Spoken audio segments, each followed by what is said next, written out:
to another episode of Toonhounds, your fortnightly foray into all things animated. I'm Rich, and with me, as always, is my demon friend.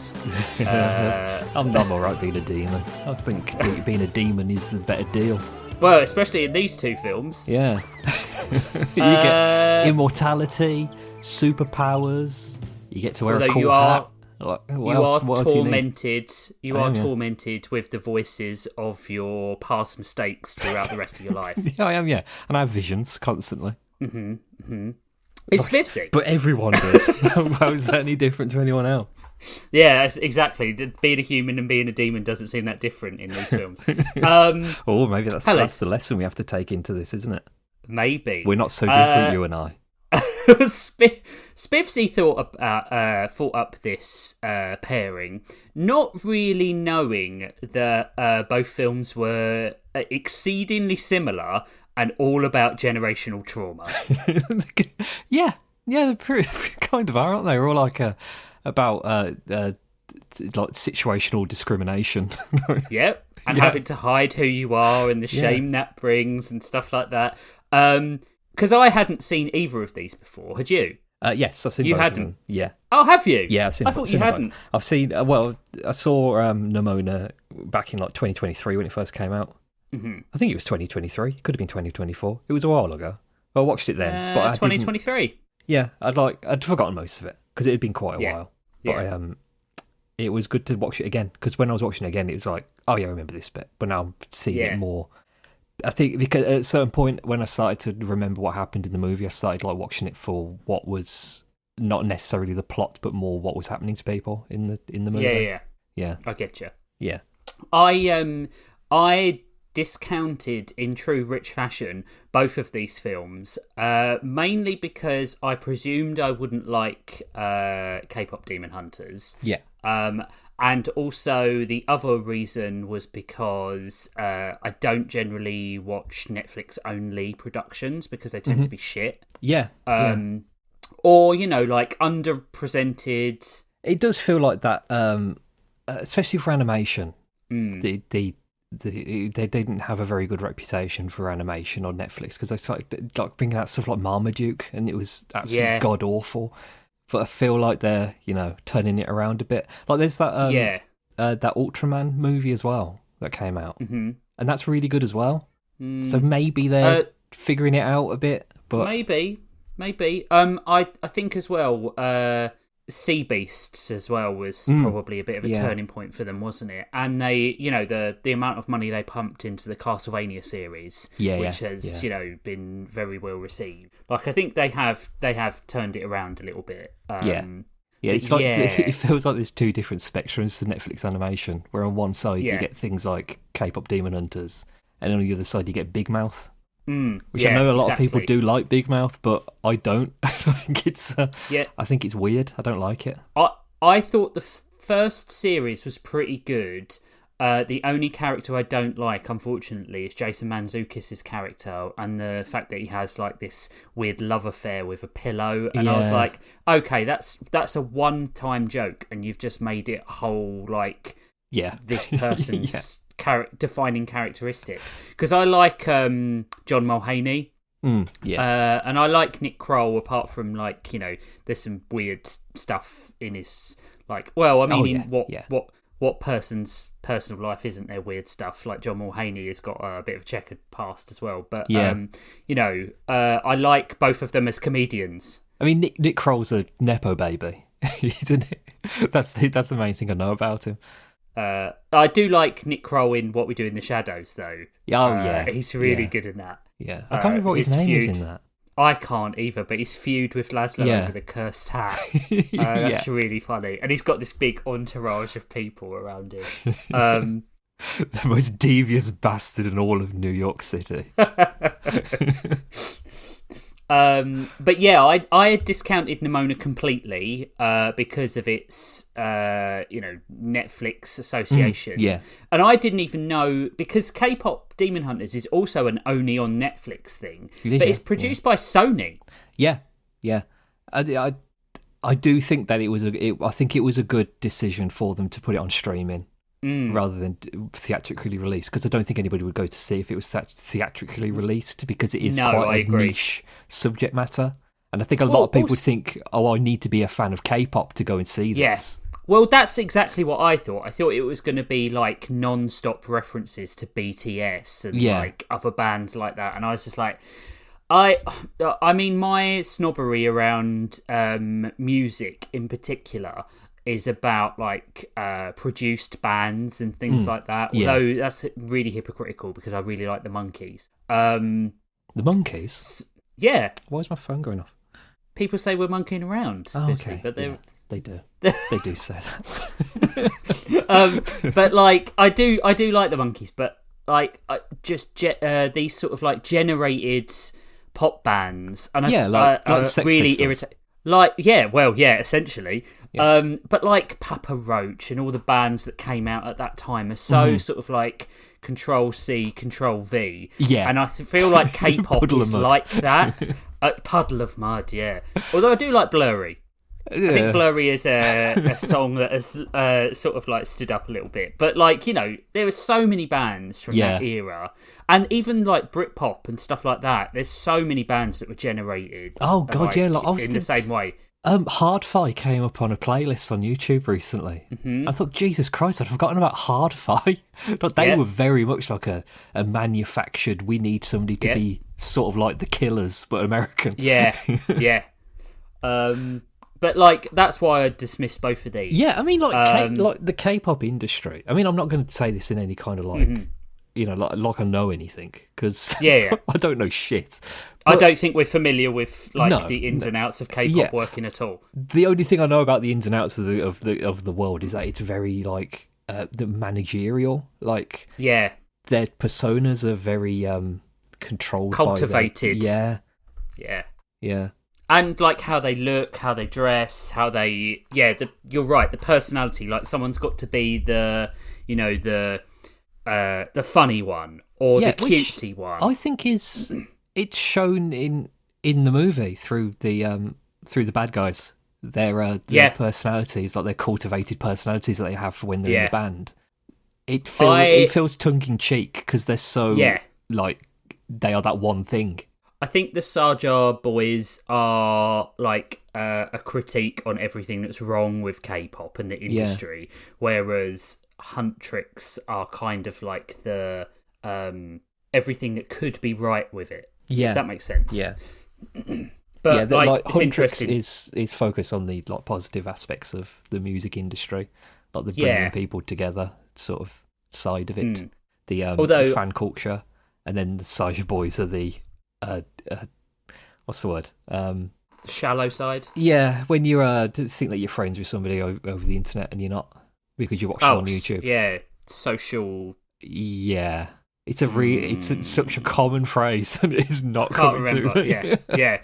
Parasocial something. Parasocial. Yeah. I think they are like that side of things, because they are they're powering themselves through the love of their fans, and it is destroying their fans. I think it's weird for us because we have such a small fan base. Yeah. But also, we are from a fan base. This is how we met, right? Yeah. So we're friends with the people who listen to this podcast. So parasociality doesn't really apply to us, because we do talk with the people that listen to us. Like we all talk to them really regularly. So it's weird. It's a benefit of having a smaller fan base. We don't have to worry about the over-the-top social stuff, because it's just not going to be an issue for us. I mean, unless this blows up and we end up with 50,000 fans, and in which case, don't talk to us. Yeah. The moment we get over 1,000 fans, I'm not on the socials. Yeah, we're gone. Anymore. We're done. So let's talk K-pop Demon Hunters in a bit more detail. Yeah. It's the most recent of the two productions, 2025, Sony Pictures Animation. So they must have gone straight off of the Spider-Verse films onto this. It's like it must have been in the background. I don't know how how it works with Sony Animation. Like, do they have different studios working on different things simultaneously, or is it just one studio working on one thing? I don't know. they have been working on Spider-Verse non-stop for like 3 years. Yeah. So they and must it's have nowhere been, near completion either. So I don't know if they're working on it simultaneously or if they just have different studios set to different tasks. Well, Sony must have like a TV animation studio as well. Yeah, they probably do. But I have worked in like the tech industry in the past. They probably like apply that agile methodology where they're like splitting tasks along the production chain so that you'd work on, I don't know, design. And then you'd do your design work for Spider-Verse, and then you'd move on to another project like KPop Demon Hunters. And then, like, when that is finished, even though the film is 3 years away still, they would move on to another project because their design element is done. Like, if you think, like, in basic terms of, like, art, if you think, like, the shading, the cell shading and stuff like that, that's probably one of the last things that they do. So they were probably still working on Spider-Verse about a 3 months before it was done, and then they moved straight on to something else. So it's all like it's staggered. Computer animation seems like it's a staggered production line, so they probably were working on different projects at different times. The team, but yeah, I'm gonna come right out the gate and say I was absolutely surprised by how much I loved this. Yeah, I think that's been a popular sentiment around amongst people. Oh, Rich Master's the everyman. Yeah, no one's ever said that. We've talked before about how I hate musicals. Yeah, surprisingly, I can't believe that. I love musicals. I think they're great. I thought like the soundtrack to this film was fucking phenomenal. It was so good. Like I've been like humming it this morning. I watched it last night and I've been humming it, and I had to listen to it on Spotify because I was like, I want to hear it again. And I don't ever do that with like music I hear in a show or something like that. I think part of it is that it doesn't feel like it's made specifically for this movie. It does feel like they're an actual band that has released the song. Interestingly, the soundtrack has led to 7 hits on the Billboard Hot 100. Golden reached a number 6, and Huntrix is hit number 2 on the US Spotify charts, surpassing any other female-led K-pop group. It's crazy, isn't it? I think it's like it needed this boost to get into public consciousness. Like, K-pop music is a big thing, but it always felt like it was a big thing online. It hadn't really like crossed that threshold, crossed the Rubicon into the public consciousness. But it has now. I mean, I think it was a really good idea that they put K-pop right in the title. Yeah, that could have been alienating, and I think it proved not to be. This also sort of says something about the unifying power of animation, right? Yeah. So, animated product. If this had have been a live action thing, it would have not been successful. Oh no, nobody would have watched it. No.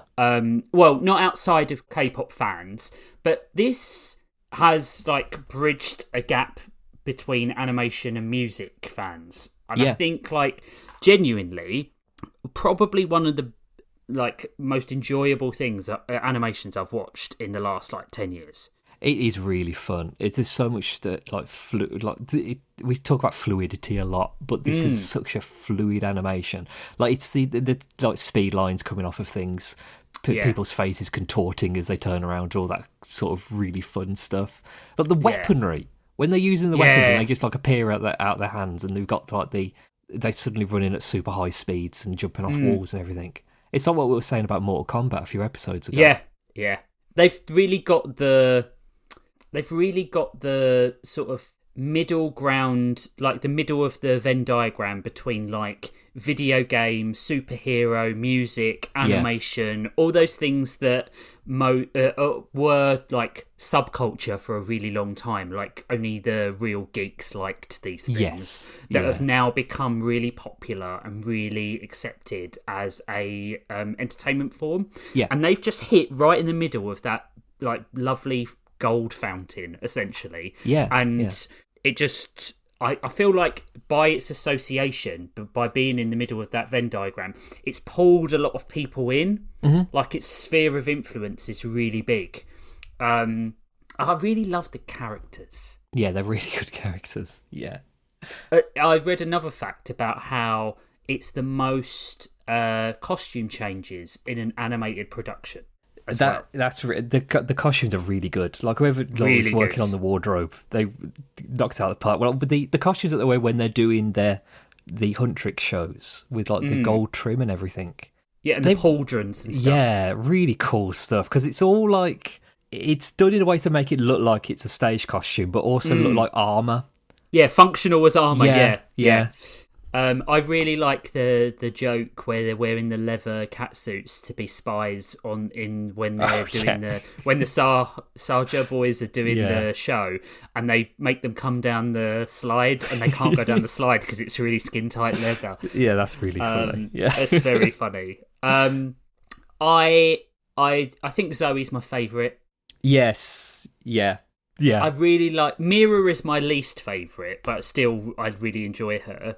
But it's that thing about like cultivated personality, right? They've got the mean one or the severe one. They've got the bubbly one, and they've got the leader. There's two things I didn't like about the story. One was go on. I think the two things I didn't like about the story both have to do with actually like the storyline, like the backstory and everything. Like it's not really a complaint about what we got, it's more a complaint about what we didn't get.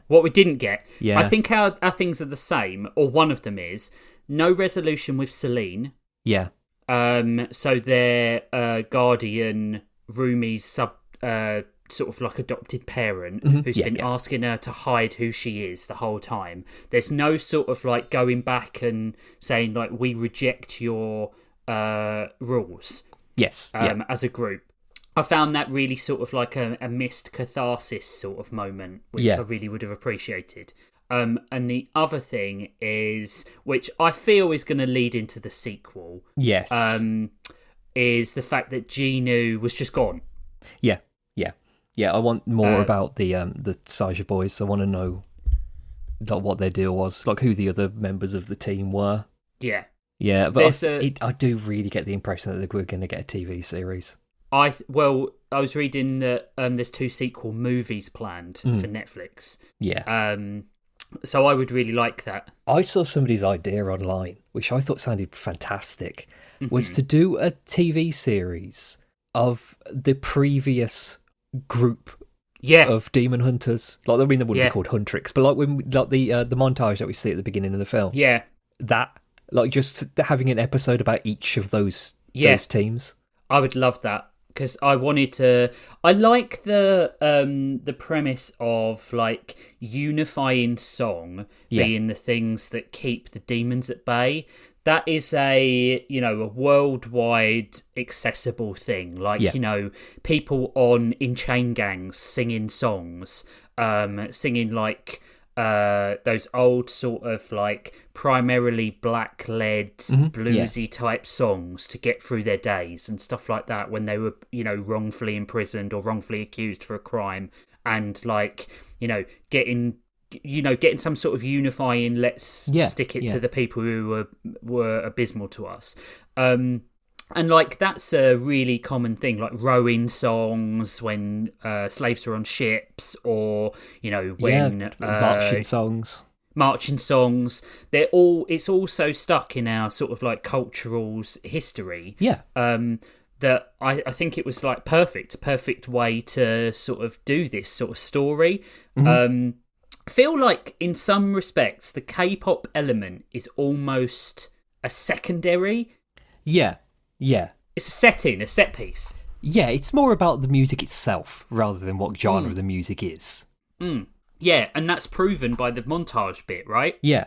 Because there's like there's different sorts of like 60s music and stuff like that the I can't remember what the group are called. They're just demon hunters, right?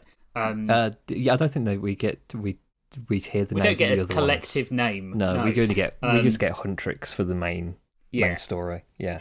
But it just seems like that would be a really great idea to find out more about them as well. Yeah, it'd be fun. Yeah, I'd really like that. Yeah, there's a lot. I mean, I enjoyed every bit of this movie, but it's just one of those things where I want more context for things. Like, I want to know about her dad being a demon. Yeah. Like, how did that happen? Because they don't. I think we will find out that Yeah. in the sequels. But my original thing was it like a sexual assault thing? Yeah. Because, or is it going to be told like it was a sexual assault thing, but actually it's more like Saga, where they came together because they loved each other, and then they were pulled apart. I think that's a much more healthy way to do it, because I didn't think so. Yeah. the whole anti-demon thing, the whole anti-demon sentiment, I feel like we've barely touched surface of. Yeah, because some of the shots of the demons when we see them in wherever it is that they are, I don't the underworld. The underworld, yeah.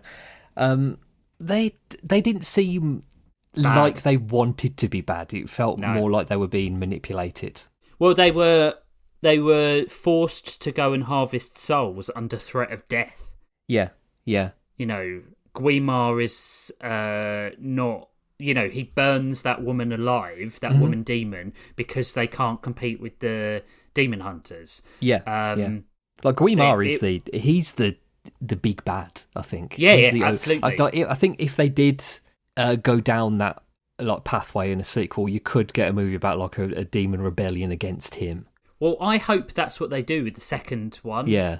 That it's like, or maybe the finale, where it's like a fight on two fronts, them trying to get rid of Guimar. That's one of my like favourite tropes in stuff like this, is when the two like warring factions realise they've got a common enemy and they join forces, and they're like, the last scene in the movie is all the demons coming out and like shaking hands with people. like the ending of Corpse Bride, when the zombies come out and they meet their families.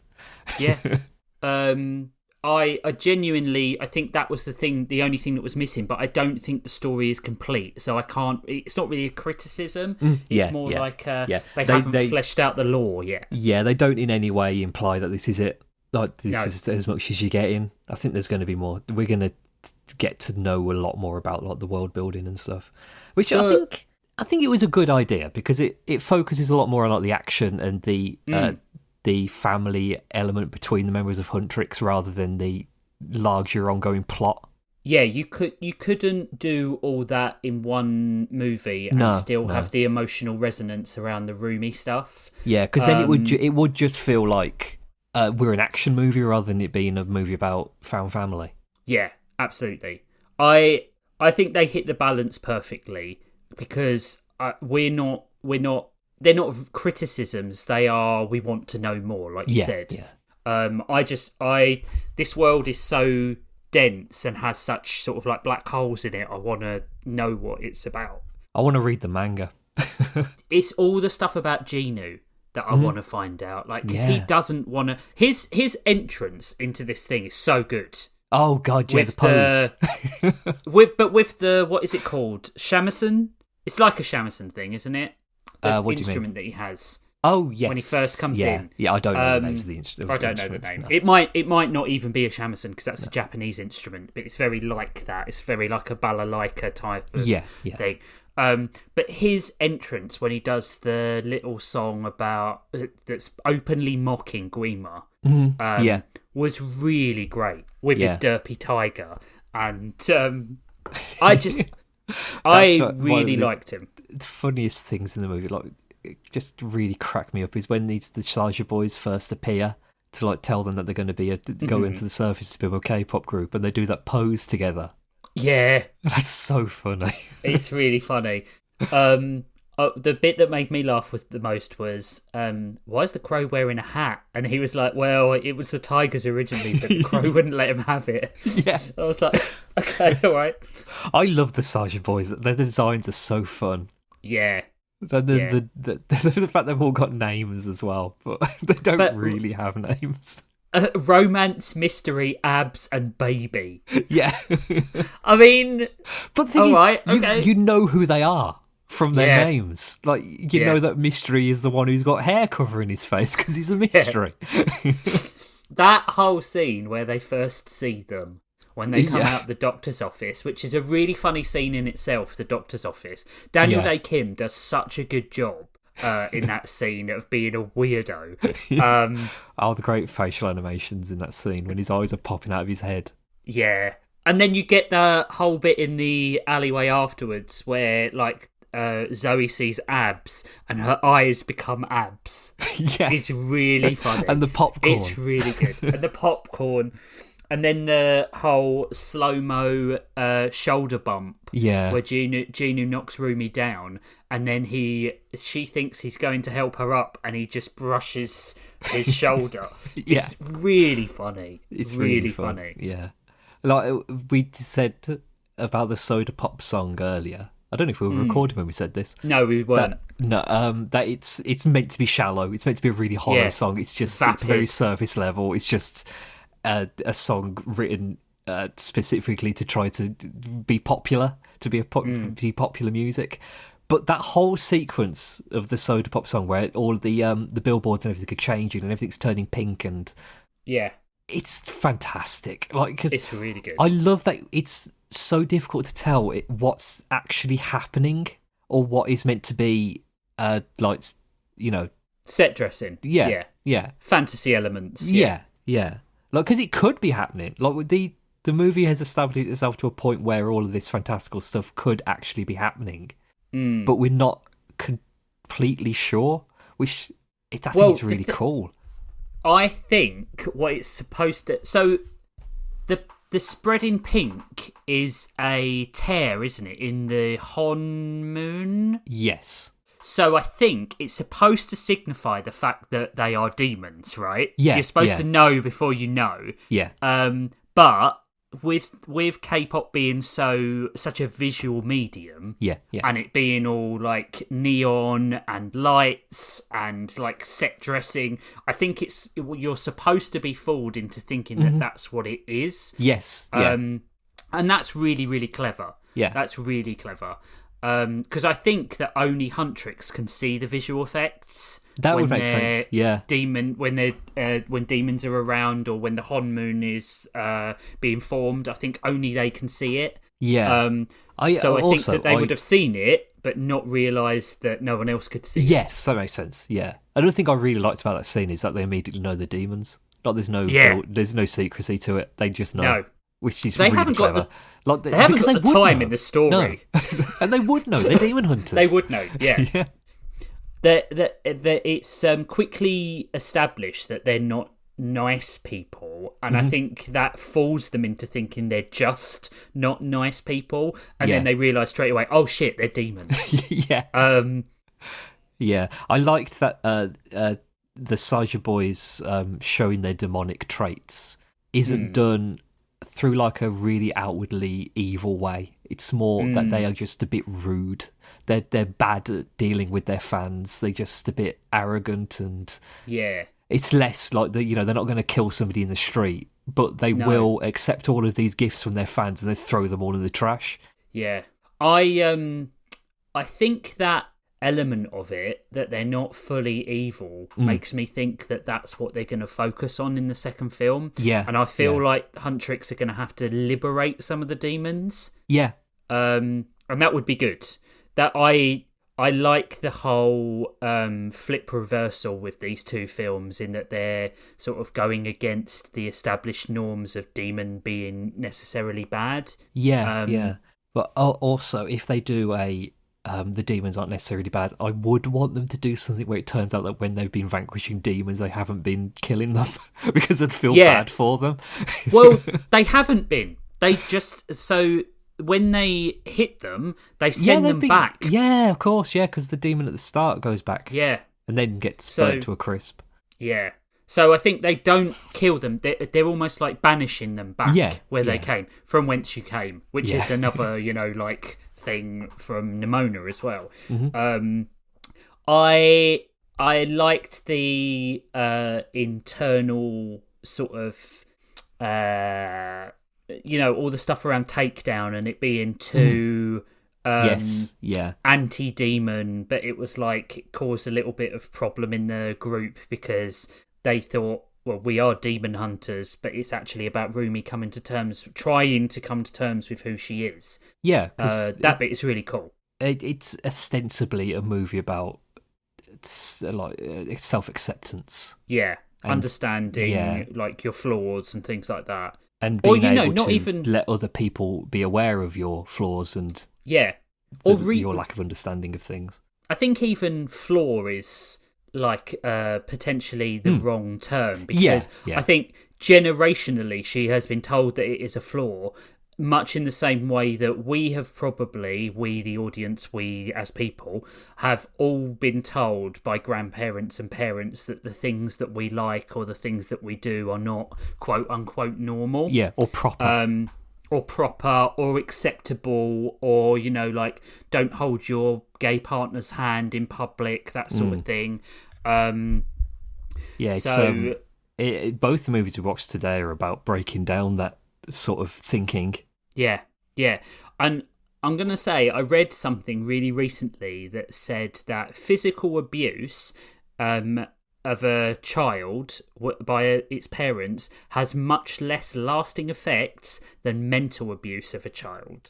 Your putting down of kids and you're telling them they're not normal leads to far more mental health issues, unsurprisingly for people of our generation to hear this, than any sort of physical abuse. Yes, it makes that makes sense to me. I mean, both bad. But not downplaying one over the other. But, no, not at all. But like, it's like the difference between if you don't do your homework, you won't have ice cream for dinner. Yeah. Versus if you don't do your homework, you're a stupid idiot. Yeah. And you failed, and you're a terrible person. And you're never going to amount to anything. Yeah. Yeah. Yeah. So which is kind of like what. That's how Rumi was raised in the movie. Yeah. It's always been told, like, you cannot let people know about this aspect of yourself because it is wrong and you are bad for being this person. Yeah. Like, not outright saying you are bad for this, but children would pick up on the context clues of that. Like, if there was a child with one leg, born with one leg, and the parent raised them always saying, don't let anybody know because they won't be able to understand it. That would internalise in their brain as something is intrinsically wrong with me and I have to keep this a secret. Yeah. Even on a smaller scale, like Evan has a pair of pink neon sunglasses, and he took them on a walk to school once, and some kids laughed at him for having pink sunglasses, and he was like, is there something wrong with me having pink sunglasses? And I was like, absolutely not. There's something wrong with those children because they think that pink is a girl's colour. And he was like, I like pink. And I was like, well, then you rock those sunglasses, kid. The thing that gets me with that sort of stuff is, have you seen the weird shit people wear? I once saw a guy wearing a full body golden tracksuit with dollar signs all over it, with a matching hat, and he was just walking around, nobody said a thing. But you wear a pair of pink sunglasses and that's going too far.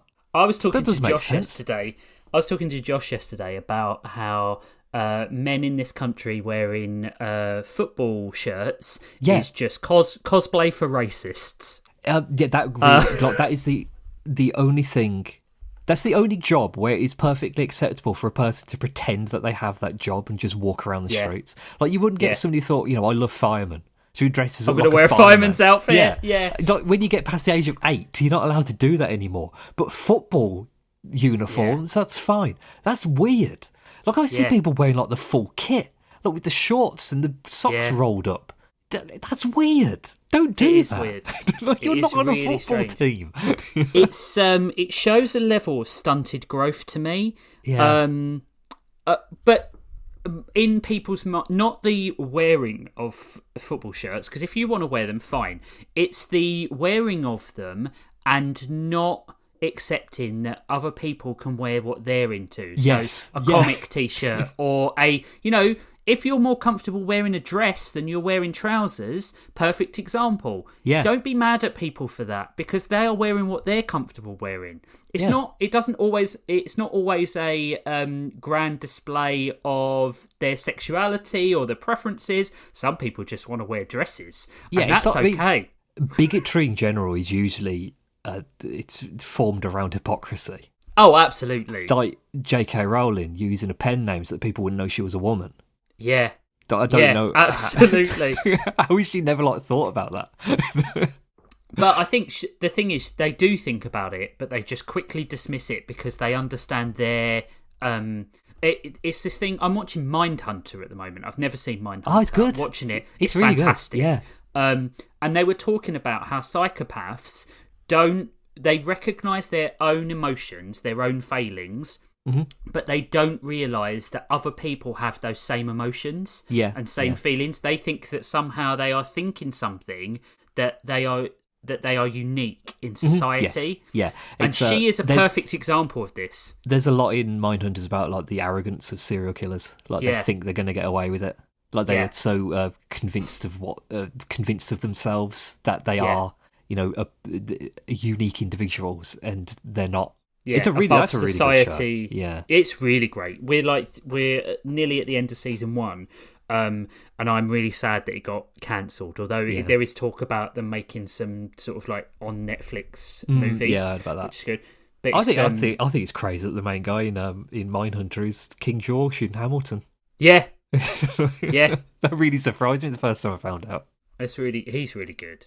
He is, yeah. No singing though. He doesn't sing. No. This we should probably talk about the songs as a sort of its own thing. I thought the soundtrack was phenomenally good. It's really fun. It's really fun. But the songs, much like the characters themselves, feel like they could be K-pop songs, but also are pushing the story along in the right ways. I really thought the soundtrack was great. I'm absolutely surprised at how much I enjoyed. Music is one of those things for me that is. I won't say it's I'm not pretentious enough to say it's the biggest part of my life or formative, but my parents always had music on in the background. We always have music on in the house when there's no sound around, we put music on. So it's always in the background. We used to even put the radio on when Evan was little because he used to hearing people talk. So if we were out of the room for anything, it was more comforting to him to think there was people in the room when he was little. Yeah, makes sense. So we've always got music going on. Music is a big thing, and I'm quite particular. I don't hate anything, but I don't really like listening to things I don't like listening to. That makes sense. Tend to have to. I was surprised at how much I not only liked but loved these songs. Yes, yeah, I agree. Yeah, they are just fantastic. Golden is even if that wasn't in a movie, I think I would have wanted to listen to it if I heard it. Yeah, it's a very proper show tune. Yeah, it's a bit of a pop radio song, which I don't usually go for. But I don't know. It's just what was the big Frozen song that was really popular? Let It Go. Yeah, it's like a Let It Go, isn't it? Yeah, because that was a great song.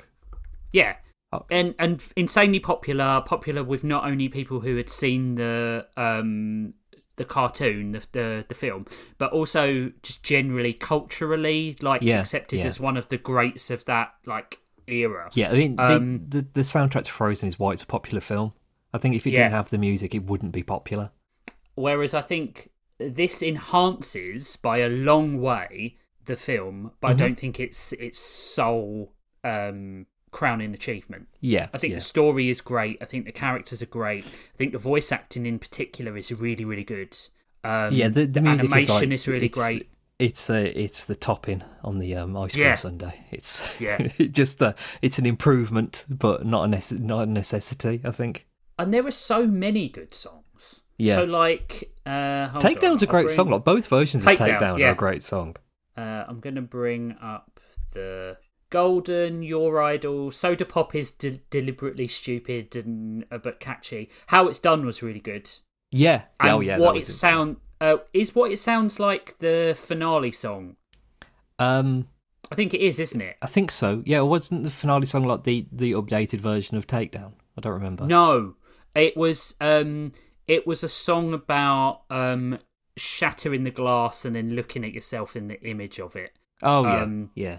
I think it was what it sounds like. That was amazing. That was so good. Yeah. That was like the... I mean, I love films where they put on a show and like they have the big finale. Yeah. That was that moment in this one. It was. It was really well done. I was like... I've been... like molded into enjoying this film because of my enjoyment of putting on the show movies. Yeah. And that's what this entire thing is. This is like they looked in your brain at all the files and was like, okay, so we'll take a bit of that and we'll take a bit of that. And it was like... Stick it all together. They made a Spivsy-centric film. Never really got into K-pop. Like, that's but maybe you will now. Yeah, maybe. I mean, I like J-pop, so it's only one letter off. So it didn't even bother me, and this is how my brain works, and you possibly might be the same way. I don't know. You will tell me. Yeah. When a song is sung in English lyrics and then they swap to another language, normally that's like, no, I'm done. I can't. No, complete opposite. Yeah, I love right. that. Okay. Yeah, like they do it with Kira Kira Benito a lot, where they'll start singing in English and then switch to Japanese halfway through. Yeah. I really enjoy that. Yeah, and Harry Nemery does some stuff with English lyrics and then switching to Japanese. Yeah, I don't like that because I want to sing along, right? Yeah. Well, they just sing it in Japanese. Well, I don't know what the words are. Just learn a new language. It's hard for me to activate the lyrics button on Spotify and then see that it's all in like cuneiform or. Have you ever listened to Jeff Rosenstock? No. He's a punk DIY punk singer. He was in Arrogant Sons of Bitches and in. Oh yeah. He's got an album called I Look Like Shit, and in the album he does a cover of the Gingnang Boys song I Don't Want to Die, which is all in Japanese, but he doesn't speak Japanese, so the entire song he's just reciting the lyrics phonetically. Wow. And it's great to put a adaptation of a Japanese punk song, and it's fantastic. And people should definitely listen to the album I Look Like Shit, because it's a great album. Okay. I'm going to have a look at that because I've got him up at the moment. He's got a lot of albums. Oh, yeah, he's very prolific. Okay. I Look Like Shit. There you go. Yeah. So it's mainly because, like, I want to know what the lyrics are. Yeah. My machine brain works... I call it my machine brain. Let's call it what it is. Autism. My autism works in the way that if I find out about something, if I like something, I have to find out more about it. Yeah. And... normally what happens is if a song is in two different languages and I have to do too much research, it all of a sudden becomes, in my head, I'm a rational person, so I know that this isn't a normal response, too much work. Yeah, I can understand that. Yeah, I'm a bit loose with music. I'll listen to anything because I don't. Like, I listen to the sound more than the lyrics. If that makes sense. Like I don't I don't like inwardly digest what people are saying in songs. It's more just like how it sounds to me. So I'm all right listening to foreign language music. Right. So I think we're the reverse on this. The songs I like the most, which is weird because like we're big fans of Hosier, right? Mm-hmm. And I would say the reason Hosier is so good in my mind is that his songs mean something. Yeah. The lyrics are really good. Like when you're talking about like pressure and you use Atlas as an example, I'm like, man, I'm there. I like this song. Whereas most pop songs, the reason I find it hard to enjoy pop as a genre is because they're so surface level. Mm-hmm. Yeah. With their lyrics. Whereas the reason I think I liked the music so much in K-pop Demon Hunters is that the lyrics enhanced the story. Yes. So I knew what Rumi was feeling and what the other band members were feeling because the lyrics told me so sometimes. Yeah, and I liked that so much of the plot of the movie revolved around the songs. It wasn't like we have to put songs in because they're a band and it's, thematically appropriate. It served the purpose to tell the story. Yeah. Like a lot of the movie is about the drama around them writing Takedown. Yeah. And it works. It's such a good like mirror to what's happening to them. It's great. I also find it weird, like the whole concept of a takedown is so anti K-pop. The manager would not let a band write a song that was a diss track to another band, because that is that is suicide in K-pop. Yeah. Just like she's right not to want to do it. Yeah. Just generally. I like that the Demons use it to expose her on stage. I think that's a really that's clever so dramatic, way to do that. Scene. Yeah. Because it's not good that it feels like this, but it feels like almost like an assault. Yes, because it's completely out of her control. Like it's her right to be able to choose when she was going to reveal this aspect of herself to her friends, and they've taken that away from them. Yeah, you're right. Especially the way they strip the costume away as well. Yeah. That's quite I imagine quite a traumatic, triggering sort of scene for some people as well. But I feel like it's absolutely necessary in this story. It was great. It was phenomenal. I enjoyed it so much more than I thought I was. I was not looking forward to watching it, really? And I put it on last night. I watched the first scene and I was like, okay, I quite like this. And then I turned it off and I watched Nimona a couple of nights ago. And I watched it with Evan, and Evan loved it. Absolutely loved it. And then I was like, well, I don't know if he's going to like Demon Hunters. So I watched that on my own. So I watched it last night. And I was like, I was tired. And I watched it and it energized me. It's great. Which is how I know I enjoy a film. The last film that happened with was Mortal Kombat, where I was like, I watched all three in one night. I'm so glad that it is getting the popularity that it deserves. Yeah, I'm glad that everybody loves it. I'm going to just look up reception and stuff like that, because I feel like we should probably talk about that. Reception 96% on Rotten Tomatoes. Metacritic is 76, which is high for Metacritic because they use weighted averages, don't they? Yeah. I mean, far and wide love for the film. It's insane. Like, I can't see a negative on there.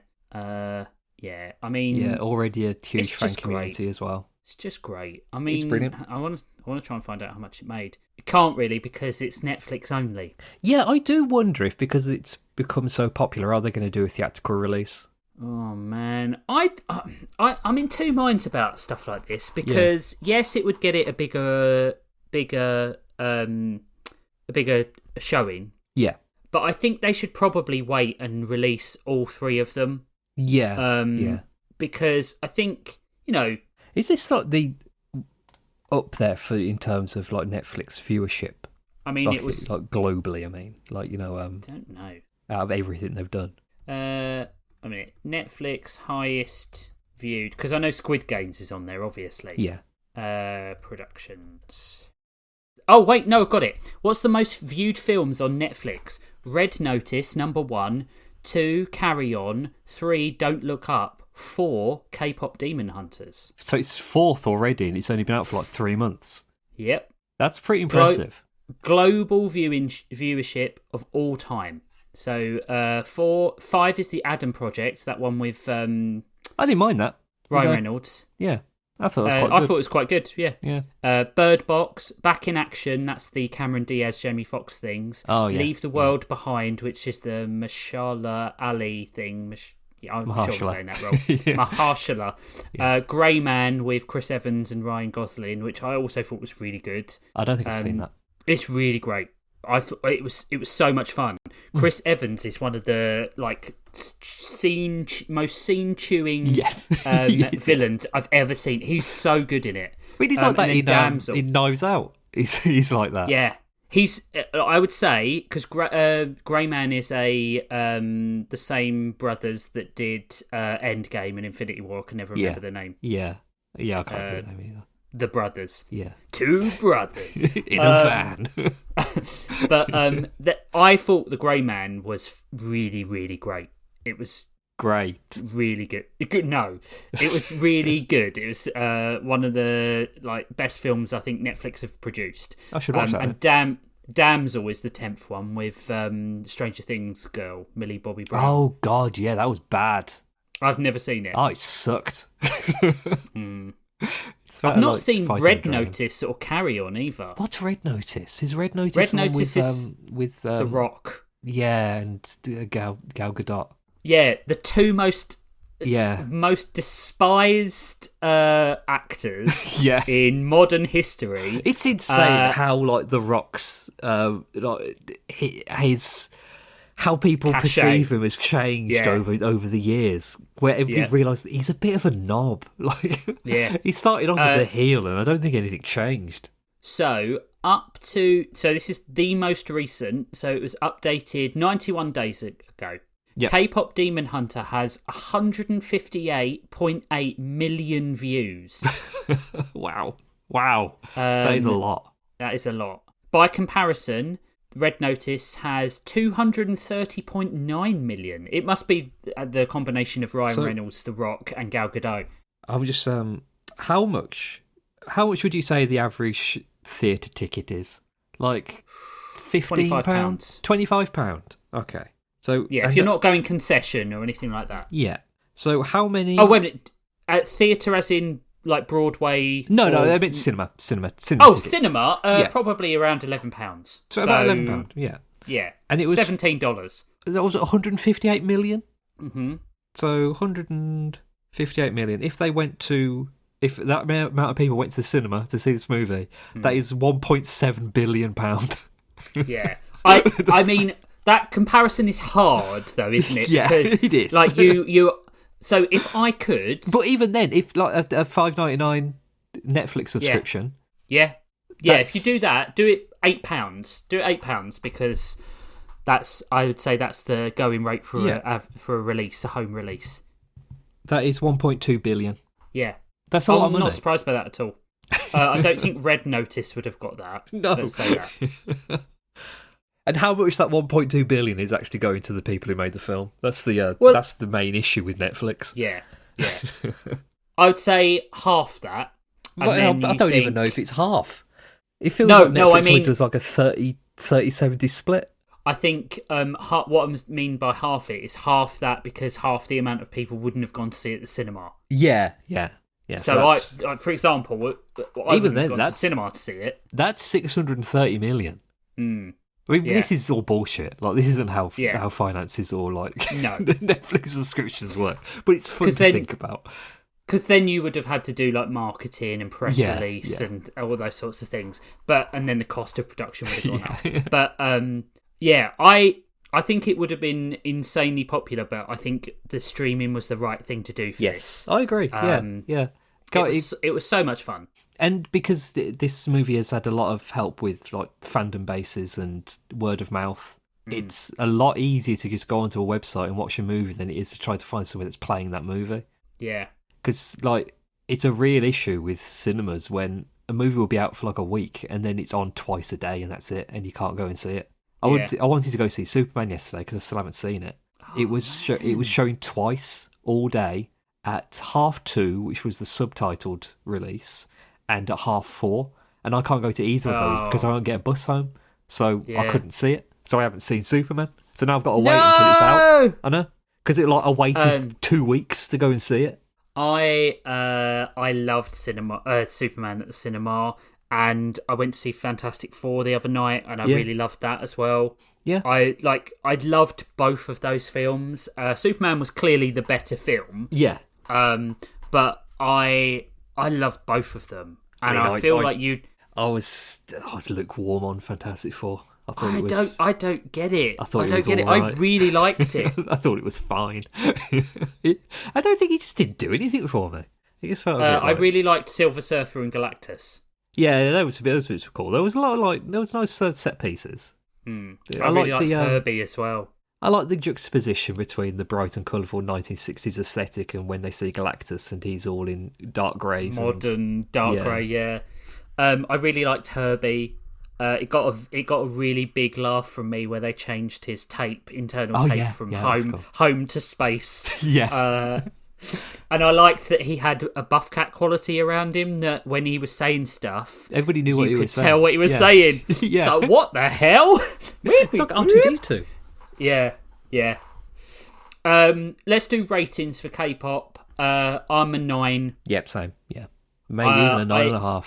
We're getting up there. Oh, yeah, maybe. I'm going to change it, 9.5. 9.9999. If you haven't seen it, if there is something holding you back, audience member, from seeing K-pop Demon Hunters, put it to one side, give it a go. I virtually guarantee you will be surprised at how much you like it. It is so much fun. It's so well put together. One of the best soundtracks in a film I think I've heard in a long, long time. Probably since Mad Max Fury Road. Yeah. And yeah, it's almost perfect. It's almost brilliant. Perfect. We need more. I want more. Oh, you know what? Not since Mad Max Fury Road, since the first Spider-Verse film. That was a really great good soundtrack. Yeah. Or Mutant Mayhem. Mutant Mayhem is probably the more recent one. But yeah, amazing. Definitely best original soundtrack since Mad Max Fury Road. Right. We're gonna. So we'll take a break because we've been talking about this film for an hour now, and then we'll come back and we'll talk about Nimona. Yay! Ah, the glamour of a movie premiere. One of the perks of having a son in show business. My son works at Blockbuster. With my special connection, I see the hot new movies long before the masses with their cable and such. Find the hottest new releases at Blockbuster. This week, Lethal Weapon 4, Madeline, Halloween H2O, 6 Days, 7 Nights, The Parent Trap, Mask of Zorro. Guaranteed to be there. Blockbuster, go home happy. Welcome back, Toon fans. We are talking Netflix generational trauma cartoons. It rolls off the tongue. It does. We're talking about Nimona, a film from 2003. Netflix 2023? only. 2023, sorry. I'm just this would never come out in 2003. No. Gay main character. Jeez. So, by Annapurna Pictures, which, what else have they done? Because I'm just like, I know they've done stuff, but I always see Annapurna and I'm like, Don't they do video games? They do video games, yeah. Sausage Party, they did Sausage Party. American Hustle, Foxcatcher, Vice. I don't know any of these. No, Foxcatcher's the one with Steve Carell, where he's the wrestling coach. Where Channing Tatum headbutts a mirror. Yeah. Yeah. I mean, this American Hustle. They did American Hustle. That's probably their biggest film. Yeah. This was better than all of those. I've lost interest now in what they do. So, straight out the gate again, I'm going to say didn't bother seeing this originally because it was like a Netflix-only production. Didn't see much marketing for it. I thought it was... Because the only picture... I hadn't seen... what's his name? Ballister Boldheart. Yeah. In the promotional material. I thought it was another, like, League of Legends-y thing, and it was, like, because I'd only seen Nimona on the promotional artwork. Yeah. And I thought it was another, oh, God, I'm going to have to have seen or know something about something else in order to watch this. And turns out, no, you don't. It's a completely new thing. I watched it a couple of weeks after it came out, because it had quite a bit of bump on Tumblr with fan art. Right. So that was the marketing for me, was people drawing pictures of Nimona. And from the fan art, I saw a demon child, big sharp fangs and wings, and people would occasionally mention stuff about monsters and like monster hunters. So I thought it was going to be like a sprawling fantasy epic sort of thing where they had to protect a demon and, go on a journey somewhere, and it was going to be one of those. She's the chosen one. Yeah, one of those sorts of things. And I was a bit like, I don't really... seen enough of those. But then I watched it, and it's not that at all. It's so unique in its... It makes you think it's going to be that for a little while. Yeah. And then, no, it's not. It's very much its own thing. I thought the film was over halfway through. And I was I'm pretty sure I've got 40 minutes of this left. And it becomes something totally different. Oh, it's great. The plotting is just so fantastic. It never stops. It's Even not when you think boring it's for a going second. to. Yeah. Yeah. It's like it's two films squished into one, and I really like that. I really like the constant escalation with it. Mm-hmm. Like it never stops. Yeah, and I think the main draw of the film, like the reason to watch it, is the relationship between Nimona and Ballister.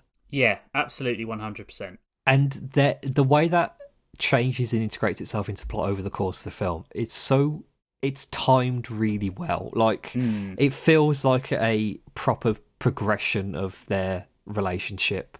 Like there's no point in the film where one thing will happen and suddenly his opinions will like just completely 180 and he's suddenly all in. They do develop a friendship over the course of the film. So when he does decide, you know what, you're right, this is a load of bullshit and I'm on your side, it doesn't feel like it's a sudden heel turn from his previously established personality. Yeah. Like Ballister he's all in with the kingdom. Yeah. Like he's absolutely 100%. Yeah. Like the start of the movie, he's already gone through the indoctrination process. Yeah, and he's beat it. Yeah, he is. There was almost a film before this that we don't mention where it's like Ballister is a poor boy who jumps the fence and beats diversity problems and has become and he's beat prejudice, or he's overcome prejudice, but there still is prejudice, and he's a knight now. Yeah, he's a knight, and then the film starts, and it's not about that. Yeah. There's a lot of really nice plot choices in this film. Like the first time I watched, I thought when Ballister appeared as a child, he was going to be one of the characters. Like it was just going to be him as a child, like learning how to be a knight, and that was going to be part of it. But then he's grown up, and then we meet Ambrosius Goldenloin. That's the worst name for a character. Yeah. This is my big criticism of this film. Yeah. The names are stupid. They are, but I feel like they fit into the aesthetics. Yeah, they do. It being a very over the top medieval fantasy sci-fi. Yeah. But the world building is so tight in this. Yeah, I love so good. We talk about like Fantastic Four being retrofuturism. This is retrofuturism. Yeah, it's great. I love it. I can't believe I've never seen anything like this before. As like I don't know what they'd call it. Dragon punk, I suppose. Yeah, I suppose so. Yeah, but I can't believe I've never seen anybody do it before. There's TVs and monitors and big lights and cars, but also knights and dragons. Yeah, and castles and crossbows and well, that's what the future of England will look like, obviously. I hope so. All the castles and National Trust properties and all that, but flying cars. Yeah, but like the when Ambrosius is first introduced, they make him look like the most arrogant arsehole character. But it's done on purpose by the marketing. Like the in-world marketing, like those are the people who sell. Like those are their heroes. Are the ones who are, in your face and aggressive and bolshy and everything. And then immediately it's just turned around, and you find out that he's Ballister's boyfriend. Yeah, and they do that really nicely. Yeah, they build it up so perfectly that you think he's going to be an antagonist for the entirety of the film, and he's not. I mean, he is partially, but he's not really. And all of those like poor personality traits that they give to him in that opening sequence in that video that has been made for him are entirely given to Todd instead. Yeah. Who is a complete and utter dick. Yeah. I did really like the fact that they show the reaction to Ballister being made a knight. Yeah. In the news reports, and they're like, well, I wouldn't feel safe around him, and I think it's not what Glorif would have wanted. It's not in keeping with our traditions and stuff like that. Yeah. Knights need to be born; they're not made. All those people at the end are the ones picketing and saying that the old ways aren't the way anymore. Yes, and that's really nice. This is a post-truth film. Yes, and I really like that yeah. because it is maddening to live in this society where you cannot trust anything. Or no news report, no Facebook article, nothing on Twitter, nothing that you hear from someone because you don't know where they've done their research. And this is what I wish society would be like eventually. But I don't think we're ever going to get back what truth actually is anymore. Yeah, I think one of the my main criticisms of this film, one of the only criticisms I could possibly have with this film, is I think everything is tied up too neatly at the end. Yeah, but that's a problem with how do you solve the problem of discrimination in a 90-minute film? Yeah. Well, also, and I don't mean this in any disrespect, it's the problem. The problem is you there, right? The problem is that we as people live in a society where this doesn't seem possible anymore. Yeah. It should be possible. People should be confronted with the truth and accept that is the truth, but people can't because truth doesn't mean anything anymore. Yeah. I mean, I think it's really, really lovely that in this film, all of the things that they're talking about aren't particularly dressed up in any kind of symbolism or thematic elements. It's all it's just out on the screen. Like if you watch this movie and don't realise that it's about transphobia, racism, discrimination, not accepting people's gender identities, then you're a bit of an idiot if you don't realise that. It's very, very, very, very, very obvious. One of my favourite parts in the movie is when they do the conversation that they have on the train, and she's trying to explain to Ballister that she's Nimona, that is who she is. The outward appearance does not necessarily reflect the person that she is on the inside. Yeah, because she has the he says to her she is a shape-shifting demon. Yeah, and he says to her, what if things would be easier for you if you just presented as a girl? Yeah, and she says, "Easier for who?" yeah. He says something like, "A lot of people aren't as accepting as I am." Yeah. She says, and he's not accepting at all at the start. No, but he's not. He has been. And it's weird because he is the victim of... Well, it's not weird. It's sadly what happens in the world. Yeah. But he is the victim of persecution who believes he doesn't persecute. Yeah. But actually, people who are persecuted often become worse persecutors. We see that in current war situations in the world. Yes. And I think it works for the world building as well because... It's not particularly his fault for him to have these opinions and ideas because that is what has been ingrained into literally every person in their society for the past 1,000 years. Yeah. Is that different? 1,000 years. 1,000 years. It's... I will say that the animation initially turned me off a little bit. And I grew to love it. Yes. I think it looks really nice. It wasn't what I was expecting.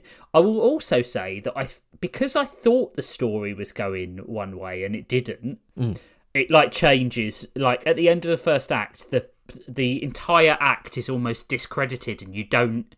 That's not the story they're telling anymore. Yeah. I sort of didn't engage for the first 10 minutes. I was kind of like, well, this seems like a by the numbers story, but it wasn't. It wasn't at all. Yeah. I think halfway through the film, I became incredibly, incredibly invested, and I was like, I don't know what's going to happen. I think that pulling of the rug, that sort of subverting expectation, not just of the monomyth around Knight and Dragons and the hero story, but also it was bloody obvious who the villain was from the start. Yes. Absolutely 100% who the villain was. Which is a bit of a shame, but I feel like the story led itself in such a way that, she didn't feel she was the villain, so it didn't really matter. That's not the more important thing. The thing is how you overcome the villainy. Yes, yeah. Because the villain was... The villain wasn't her, it was persecution. Yeah, the villain being a person was a means to an end. Yeah. They just needed that enormous vehicle push, into a set piece. There's 3 or 4 major big moments in the film which somehow manage to one-up themselves each time. to be a lot more exciting and like to really like to force the film into a new direction. Like we have like the murder of the Queen at the beginning, and that's like the first big like what the fuck is going on? What's going to happen now? Yeah. Then you get the breakout from the prison. Yep. The confronting and recording the Queen, which is the director, which is like the point where you think, okay, this is where the movie's going now. Like this is nearly over. Like they've solved the problem. How are they going? What's going to happen now? And then there's a whole half a film left. And then the big major end point of Nimona becoming that enormous beast, fulfilling prophecy. That whole scene was so beautiful. The end of that. The montage. With the sword, No, no, that was great. Yeah. But him stopping her impaling herself on the statue of Glorif's sword. Yeah. I just thought that was really sweet. They don't shy away from the how things have affected Nimona over the years, because the Nimona's whole thing is been trying to find acceptance with people, like trying to find where she belongs, and it's an impossibility because she doesn't belong anywhere, or in her mind she doesn't belong anywhere. And that whole like sequence where she sees the well for the first time in years, and has that flashback of her befriending somebody who like accepts the shape-shifting element, and then still betrays her at the end. Well, so interestingly, I have a slightly different take on this. Yeah. In that it's the perfect trope of children aren't children aren't born racist. They are made racist. Yes. It's not Glorif's fault. No, it's not. a generational trauma Yeah. thing. Yeah. Again, Glorif is as much as a victim of the way things are. That's the villain, the way things are. Yeah. As Nimona is. I think Glorif loves Nimona up until the point she is told you can't love her. Yeah. You can't be with this person. You can't be a friend to them. You can't have empathy or sympathy or anything for this person. Yeah. And I felt so bad for Glorif as well as Nimona. She is a victim of society, telling them that they... And it's like, I think like... I don't want to be a empathy for racists person because fuck racists. But, that idiot 10-year-old racist or idiot 13-year-old racist or the people who fall for Andrew Tate's lies, they are as much of a victim initially as the people who are being made to feel bad for the way they are. Yeah, and then all of a sudden they run with it because they don't have any sort of literacy. You should feel empathetic for children because they're children. Yeah. But once you hit like 21 and you still have bigoted beliefs, even after living 21 years of life and meeting however many hundreds of thousands of people you've possibly passed in the street during your entire life, and you still have those bigoted ideas, that's your problem at that point. Yeah, absolutely. And for me, it's like you boil it down to the smoking and stuff like that analogy. Like, I don't have a problem with the people who smoked because they thought it would be cool when they're younger and stuff like that. I have a problem with the people who still see all the evidence, see the irrefutable evidence of harm that is caused by smoking to yourself and others, and still choose to smoke and then say that the problem isn't them, why they have encountered health issues. Yeah. And I know addiction is a bad thing and all these sorts of things. I think addiction is a terrible, terrible thing. But there is a point where you choose your addiction to stuff like nicotine over the evidence. Yes. Right? Yeah. And I feel like stuff like that, racism is just as addictive as meth. Yeah, because a lot of the time it can be it's a social lubricant for a certain amount of people. Yeah, absolutely. Yeah. I'll get in with my football friends. Yeah. And it is the person who tells an off-color or what they perceive to be off-color joke at work, and you do a uncomfortable giggle. You're part of the problem there. And if you're not the one who stands up and says, "I'm sorry, I don't find that funny," then you're not doing yourself any favours either. My favourite is when somebody says a racist or off-colour joke, ask them what it means. Like, why is it funny? They don't have an answer for it. They No. never do. People do Well, that they're on the internet a lot. It's quite funny. They're just regurgitating things. It's the generational trauma thing again, right? They're Yeah. just regurgitating the same old shit that we used to hear in schools, and they used to hear in schools, and they were spouting during the Windrush era, or when the Italians came over to America, or the Irish. I remember at school, people in my class were so racist. Like, unbelievably so. Like, the hate crime levels of racism. Yeah. And it was just like, they're 12.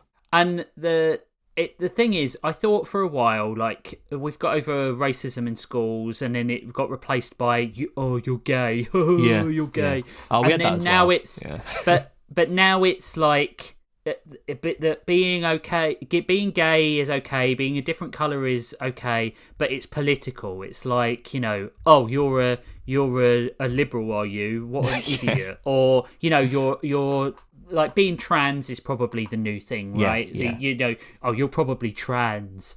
And it's just like, they just find, kids are vicious and they find a new stick to beat you with. Yeah, and it doesn't help that trans people are the new boogeyman. Yeah, because there always has to be something for the government to focus all of their efforts towards as a villain. The older I get, the more I think that Adrian Veidt from Watchmen was right. Like, the only way that society will, the only way society will blend together is if we have something extraterrestrial to fight. That's how this movie ends. This is the crux of Nimona. Is the one thing to push people out of this ridiculous comfort zone they've found themselves in, surrounded by discrimination, racism and transphobia, is to have that comfort zone blown up by a giant cannon. The wall is brought down. Literally. I love the whole subversion of the thought of the wall, right? Because they do the same thing in Game of Thrones, right? The books. I'm not going to talk about the series. But the wall is supposed to keep the detritus out of the kingdoms, and the first thing Jon Snow does is invite the wildlings back over the wall to help them because he's worried about the White Walkers. That feels like it's the plot of every movie and book ever written about a wall. Yeah, it's always about like, you don't go past the wall. We don't know what's out there. There be demons, and what's out there is acceptance. Yeah, and there never is demons. It's always the demon is something different, right? That's like, what it always is. As like a folk tale thing, it's a subversion to begin with, because it was like, don't go in the woods was because there are bears in the woods, but it's easier to tell a story about somebody going into the woods and getting bewitched by forest nymphs and turned into a tree than it is to tell a child, don't go in the woods because a bear's going to maul you, because the bear mauling you is a real tangible thing. And I think in the minds of a lot of people, a real tangible thing isn't a tangible threat. Because it's, well, that wouldn't happen to me. Like, the threat is there, but it wouldn't happen to me. But if you come up with a fantasy version of it and tell it into a tale, you can then extrapolate the bad thing in the woods as anything. Like, your imagination can run wild. Like, it could be a bear, it could be anything. And I think that works better as like a deterrent. As a parent, I'm going to offer a slightly different but completely parallel argument to this. Yeah. The wall is information control. Yeah. Right? Yeah. So I am, concerned if Evan goes off and does things on his own because of his safety, right? Yeah. So we take him on bike rides all the time, and now he's old enough that I let him get out of my sight. I know he's safe. I know he's able to do that. Yeah. I think the wall for most parents is, I can't let you see anything for the first time without me because I can't control how you're going to react to it. Yeah. Yeah. You might see a man in a dress. You might see a person who's trans. You might see someone with facial scars. You might see a little person. You might see someone who's black. And I can't tell you how to react to that. Because kids don't have a filter either. No. And actually, as a parent, I have seen Evan gawp at someone who has a disability and been quite uncomfortable. But what I try and do is I try and try and let him have that experience without being rude, because I think the person will naturally understand that he is a child. And hopefully won't feel uncomfortable. If I felt that they ever felt uncomfortable, I'd probably have a conversation with Evan about it. But Evan would come back and say, Evan would probably use the term, what is wrong with that person's face, because he doesn't really understand things. But I think, like, at least he's asking that.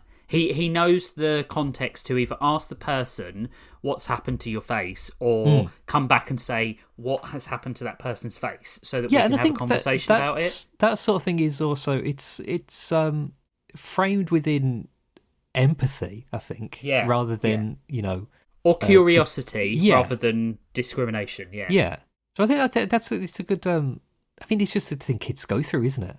Like, I'm sure I did. Excessively curious. I can remember asking my parents why people had different colour skin, and asking them, what this thing I found was. And, children's curiosity shouldn't be hampered by their parents' fears or information control. And the wall in this is just, and the wall in everything is just an example of that. Don't question the information that I have given you. I've given you these walls to put up. And if you break them down, you will find out that there is something beyond what I have told you. And that's not scary for you, that's scary for me as the controller of the information. I think if we extrapolate on the world building of the film, they're walled off nature. To the people of the where they live. I can't remember the name of it. I don't know if the kingdom is named. I don't remember. think it is it? I don't think so. No. But to them, they have gone leaps and bounds in terms of technology over the course of 1,000 years. So they would probably attribute that to their walled-off nature. Like, the way that we have been doing things for 1,000 years has worked so well that we now have flying cars, technology beyond our wildest dreams. So that must have something to do with the fact that nothing has interfered with us, and we are keeping safe. Like, all of this is keeping us safe. Preserving bloodlines. That's There's not a lot of other brown faces in the kingdom. No, and I think it's a very telling costume decision to give Ballister the only black armor in the entire city. The tarnished armor. The Black Knight he is. Which that's another good role reversal as well. Is that he is set up so much to be a villainous character, and then he's very much not. He's the only character who's not a villain in the entire film. He's got a scar over his eye as well. It's great. I love all the characters. I think all of the characters are fantastic. I really like the Queen. I think the Queen is great. Like, she gives him a chance. She tells him. She quickly gets Ambrosius knighted, and then she tells Ballister how much she's been looking forward to the fact that she's going to make the first commoner a knight. She's great, and then she dies instantly. Like, Nimona steals the show completely throughout the entire film. Absolutely. Excellent character. Like, maybe one of the most complex characters that we've had as a main character in a kids movie for a very, very, very long time. The whole element of she acts evil because that's what people have told her whole life she has to be. Is when she is vulnerable and largely innocent of anything. I mean, hats off to Chloe Grace Moretz, who I don't, apart from her work in Kick-Ass, I haven't really seen her in any. Exactly. But what a great performance! Was she in Last One on the Left or whatever it's called, the vampire one? I think so. The remake of Let Me In. That's the one. I think she is, but I've never seen it. I've never seen the remake. I've only seen the original. It's all right. It's pretty good. I think that's the only thing I can remember in there. She's great. That whole montage at when she sees the whale, when she does the thing with Glorif, that has big Jessie from Toy Story vibes. That sort of like absolutely heartbreaking reveal of a character's past. Like I said, they don't shy away from anything in this. No. It's really to its benefit. Like the line that she repeats at the end about like not knowing which is scarier, the fact that everybody in the kingdom wants to run a sword through her heart, and or the fact that sometimes she wants to let them. Yeah, that's like a raw as hell line for a kids movie. Yeah, it's she feels like she has nothing to live for. I like the fact that she is drawn to Ballister because she sees another ruined soul. Yeah, and she has to realise that actually, no, Ballister's a good person, and you are as well. Yeah, and like there is like a genderqueer, non-binary, transgender storyline to Nimona's character, which it's explained in a very palatable way to people who may not have any kind of inclination of what it feels like to be trans. Yeah, like the fact that Nimona can shapeshift into anything, any form, but is still intrinsically Nimona. Like the outward appearance has nothing to do with like the personal aspect of a person.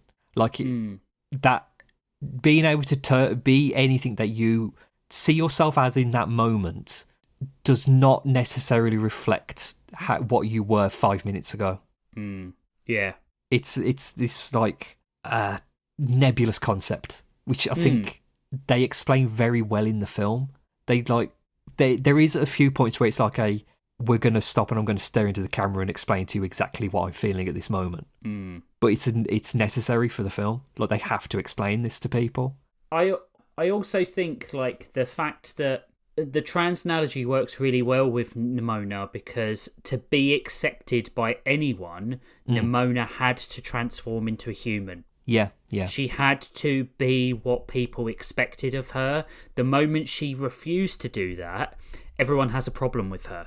People demonize her. Like the word demon is very, very apt, because she has been demonized for being in her normal, quote unquote, more comfortable, acceptable to her forms. Yes. Like, when there's a really good thing when like towards the beginning of the third act, when Ballister and her are dancing, and he gets her to transform into a shark. Yeah, because he's like, "Are you more like can a shark dance?" He asks her questions about what her capabilities in a different form are. Yeah, and it's about being curious about it, and it's done under complete acceptance. Yeah, like when they're playing board games together, Nimona is transforming into all these different things, and Ballister doesn't react negatively or positively to any one of them. It's just this is what Nimona is. My friend. Yeah. I mean, great. There's big concepts in this. Like she does decide to commit suicide. Yeah, she does. Yeah, she transforms into the dragon, the mythological dragon that they've told that everyone said Glorif killed and built the wall for, and they've built their whole sort of it's not a religion, but it's sort of like reason to be. Yeah, the way things was or way things were. The Great Black Monster, which is another, very telling way to describe her. She transforms into that, walks into the city, and tries to impale herself on the sword statue. Yeah. It's a lot. It's a lot of big. It's a big movie. Yeah.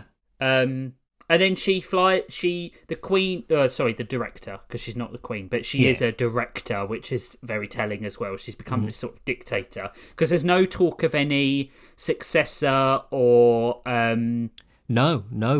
inheritance to like, power. In the terms of film, like what we are shown, it's as if the monarchy has completely dissolved at that point. Yeah, she had no children. Yeah. I got a slight asexual vibe from the Queen. Sort of like she was queen in name only, but was non-binary. I don't know what. Maybe that's a me It felt thing, like but... there was like an othering of the queen. I think. Not in like a negative way. Yeah, well, like, I know what you mean. Yeah, because like she's the only one who is accepting of a commoner becoming a knight. For starters, it felt like she was, moving past the 1,000-year monarchy of how things have always been. And, maybe she didn't have children by choice. Yeah. Because of that, like she didn't want some sort of generational nepotism angle.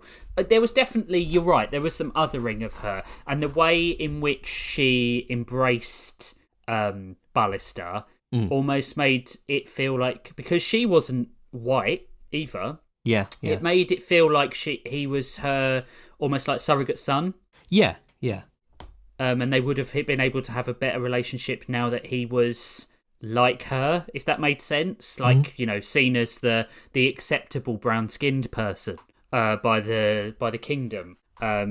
But yeah, it's interesting as well that when she decides to turn the cannon on the city, the director tries to turn the cannon on the city, which is something that happened in my own town. So Plymouth's Great Seawall has cannons that are still turned on the city, because when the anti-royalists started to rise up in Plymouth, the government turned the cannons on the city as a way to try and control them. Jeez. Didn't that happen during the Peasants' Revolt as well? Yep. Yeah, they attacked the civilians, and that's what why that cardinal got his head chopped off, and they paraded it around. Yeah. Wait, why don't we do stuff like that anymore? And why largely the rural places in the north and the southwest are very anti-royalist still. Oh yeah, they are in Hull. They hate the king in Hull. Yeah. Well, also hate London, in general. Like, there's a lot of anti-London sentiment in like up north and in the regions, because that's where the king and where the government are, right? So, but like Nimona turns into a phoenix in order to destroy the cannon. Yeah, and is quote unquote killed in the resulting explosion. But like it takes the wall down, and beyond the wall is this like beautiful like landscape of like hills and valleys and mountains that they've never seen. It's opened up the world to them. Yeah, their eyes have been opened. Yeah, and then great, such a good movie. And then the thing I'd say a bit of a criticism is that Ballister gets back with Ambrosius.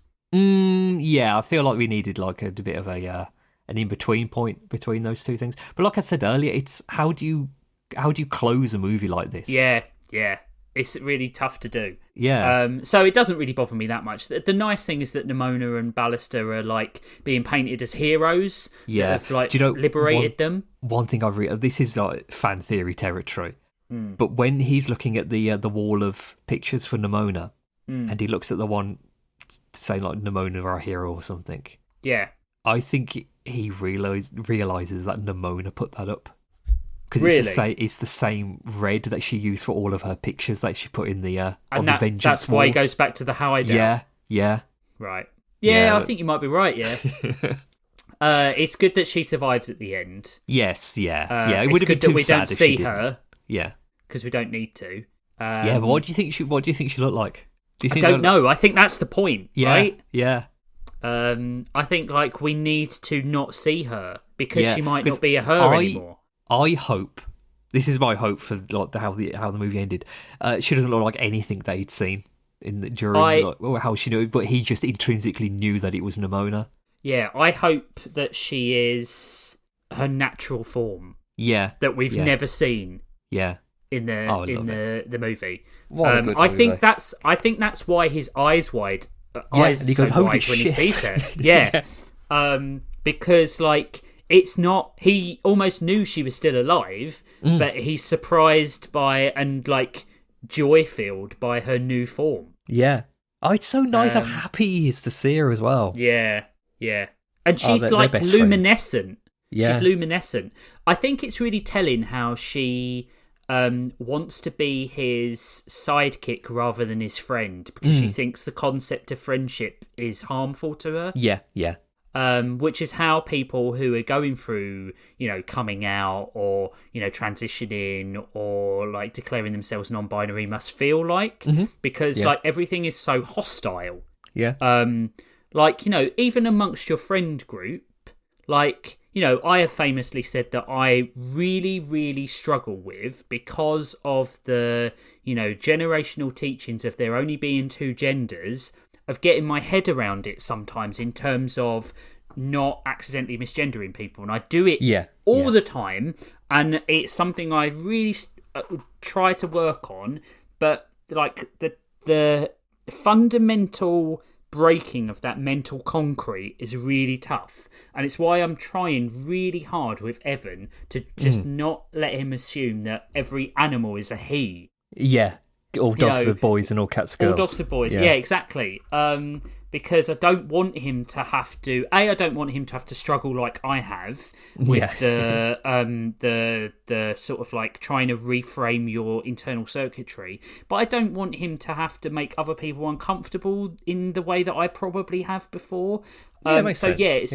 It's really nice to see this reaction from him.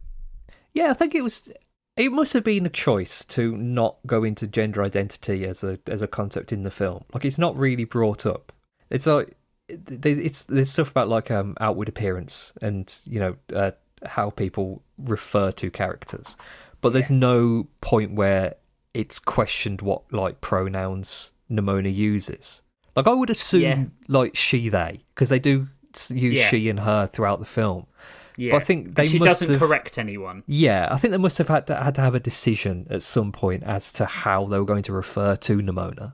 I think this also shows how media illiterate the people who are arguing the hardest against trans people are, because I didn't hear any big outcry about this film.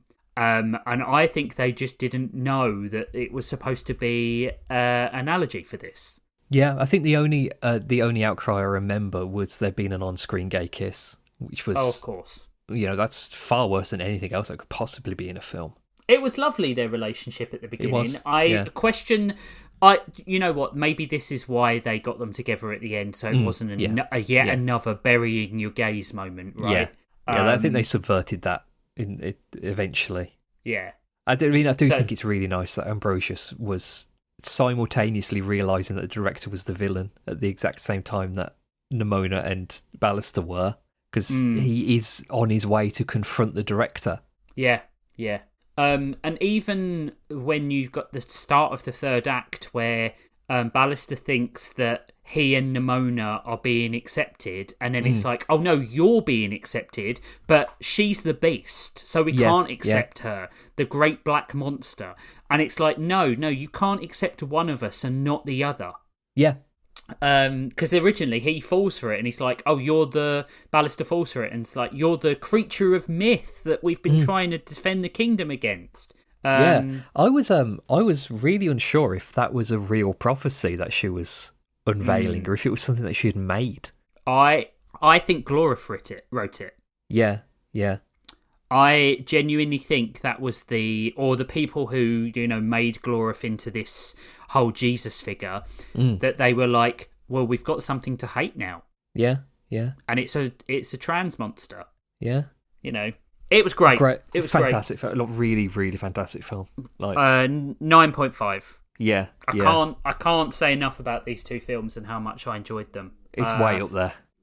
Just like I think with this one as well, if you think that it's heading one way, then it takes a sharp right turn, and then in the act markers are, if you feel like the film is going in a completely different direction, that's the beginning of a new act in the film, because I thought I had this film pegged a couple of times, and then I was like, oh no, I didn't have it pegged at all.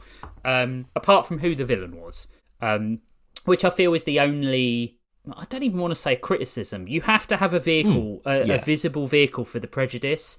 Yes, yeah. and the enemy is prejudice, because the enemy is in every character.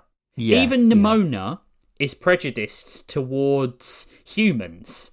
All other humans, apart from Ballister, who she sees as a kindred spirit because he's been betrayed as well by the system. Yeah. But she wants to murder and kill because she thinks that that's what they want from her. So she's going to prove them right. Yeah, she wants chaos. Yeah. Which chaos is good sometimes. I mean, chaos that helped at the end of this film. It managed to... Everything that she does in the movie results in the walls being taken down. The blinders are taken off because... Yeah. Sometimes you need to blow up a few cars to get people to pay attention to you. Yeah, absolutely. Yeah. That's why they're trying to ban protest. Yep. These films are great. They're ridiculously similar in their messaging and their, like systematic control and abuse. Mm-hmm. But they are films that I feel should be required viewing in today's society, unfortunately. Mm-hmm. They're both great. They're absolutely... phenomenal. They're different in a lot of ways, but they are very similar in their tone, and they're really well performed as a piece of literary media. I think they're as close to perfect as you can get. Yeah, very, very good films. Yeah, I would like more stuff like this from Netflix if they can, please. Just make more films about learning how to not be a shit and a racist. Would be nice. Yeah, that's excellent. Let's move on to emails.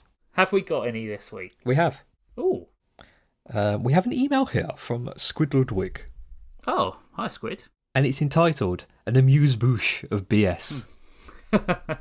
Hey Toonhounds, Hound Dog Howl. Ooh. How? Long time, first time in a while. Been a weird year for me in terms of getting my thoughts together in any way that I feel anyone should find worthwhile. So here's a mixed dish of topics to catch up. Monkeys. Insert gif of King Koopa saying monkey here. I don't know that gif. Do you know that one? With Bowser going monkey? I don't know that one. No. Monkeys was a fun check topic. it out though. Yeah, we'll look that up later. What did we watch? We watched King Kong and Donkey Kong Country. Yes. The April Fool's episode that was the worst thing I think we've seen in a long time. Yeah, the ape were all fools. Yeah. Monkeys was a fun topic, and there's plenty of other shows you guys could cover. Plenty of monkeying around to do. Do either of you remember watching a cartoon called Captain Simeon and the Space Monkeys? I know it. I don't think I ever watched it though. Wait a minute.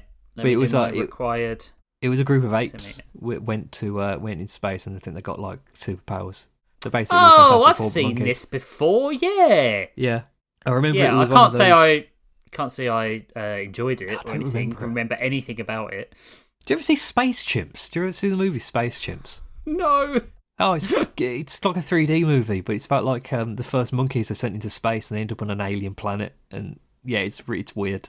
It's Andy really Samberg, weird. Stanley Tucci, Cheryl Hines, Patrick Warburton. Okay, an insane cast from an animated movie about space monkeys. I remember it was one of those rare Sunday morning tunes before or after Mighty Max. It was a fun show and had some cool character designs, and even a girl one, V. Rats was a fun episode. I don't really have much to say about it, but I just think you guys are on top of your game with that one. Well, thank you. I really enjoyed that. It was insane. Absolutely insane. It was. Fighting games. I feel no need to watch that Street Fighter one, but the Mortal Kombat one sounds good enough. I'm going to check it out. It was so good. Yeah, it's really good. It reinvigorated me to play Mortal Kombat 11 and then buy Mortal Kombat 1. Yeah. Even though I genuinely had to wait until it was on sale because they've just released the the definitive edition for like £20 on. Yes. So I bought that, but I do struggle with some of the new fatalities because they're a bit too realistic. Yeah, there's so much sometimes. Yeah. Great episode though, and to answer your questions, favourite fighting game probably Soul Calibur 3, in which I main Maxi or Amy, or Maxi. the original Super Smash Bros, in which I main Pikachu and have ever since. Though I favour all of his physical attacks rather than spamming thunder like everyone else. Yeah. See, when I used to play Smash Brothers with my friends, we always played it on the GameCube controllers, where you could flick the C stick to do smashes. Yeah. And that's all we ever used to do. was just do the C stick. We never did any like the B moves or anything. It's probably why I'm crap at Super Smash Brothers. Yeah, I played Super Smash Brothers with my brother when I lived at home, and I played the most recent one on the Switch, and I didn't play any in between. So like the division of my quality had jumped, or not gone on with the jump in the game. So I was shit at it as well. Melee was always my favourite. That was the one I played the most. That was when I was like the age where it used to be going to your friend's house and like 8 of us playing Super Smash Brothers tournaments together. Yeah, that would have been fun. Yeah. Oh, we used to do WarioWare as well. Oh, WarioWare is great. Mega Party games, because they had that mini game mode where you had to literally pass the controller to somebody in the room. Right. And that was really fun. When you got like a big group of people and you're doing like 16-player WarioWare. That's why I like the insanity of Mario Party as well. Like when you've got like a big group and you're swapping in and out and stuff like that, or you've assigned teams to a controller. Yeah, they're fun. My fondest memory, I said that weird, fondest. My fondest memory of a fighting game, though, is probably when I beat an arcade cabinet of Primal Rage during summer vacation at a KOA campground. Wow. I'm not particularly good at fighting games, so it took me much of an afternoon and an entire stack of quarters that my parents were very hesitant to grant me. That's funny. I beat Virtua Fighter 5 at an arcade once. Did you almost say Virtua Fighter? I did. Well, you've gone weirdly Irish. I don't know what's going on with my voice today. Virtua Fighter. I have never finished an arcade cabinet of anything. I came close with Mortal Kombat 2 in my friend's corner shop. Yeah. Friend's dad's corner shop. But I just couldn't get past. I think it would have been Kintaro. Because the jump kick thing didn't work on Kintaro Mortal Kombat 2. Because he just used to do that massive uppercut. Yeah. But yeah, that's as close as I got. Yeah, but Virtua Fighter 5 is really easy to finish. You just have to play as like the sumo guy and spam the punch button, because he does this like big arm swinging thing, and nobody has like a way to get around it. Any of the computer characters can't beat it. It's really funny. I watched my friend, I say friend, use that as loosely as possible, one of those people that you hang around with who's a bit of a bully. So he taught us that you should pick Dhalsim in Street Fighter 2 because the computer isn't very good at picking the elongated limbs attacks. So he used to just sit in the corner and he used to spam the double-handed crouching stretch and the long up kick. And he used to just alternate them. And he used to be able to sit in the corner and alternate them and beat everyone. That's funny. It used to knock Bison out of his Psycho Tornado thing. But yeah, I remember that distinctly. But I also remember I did beat House of the Dead 2 once.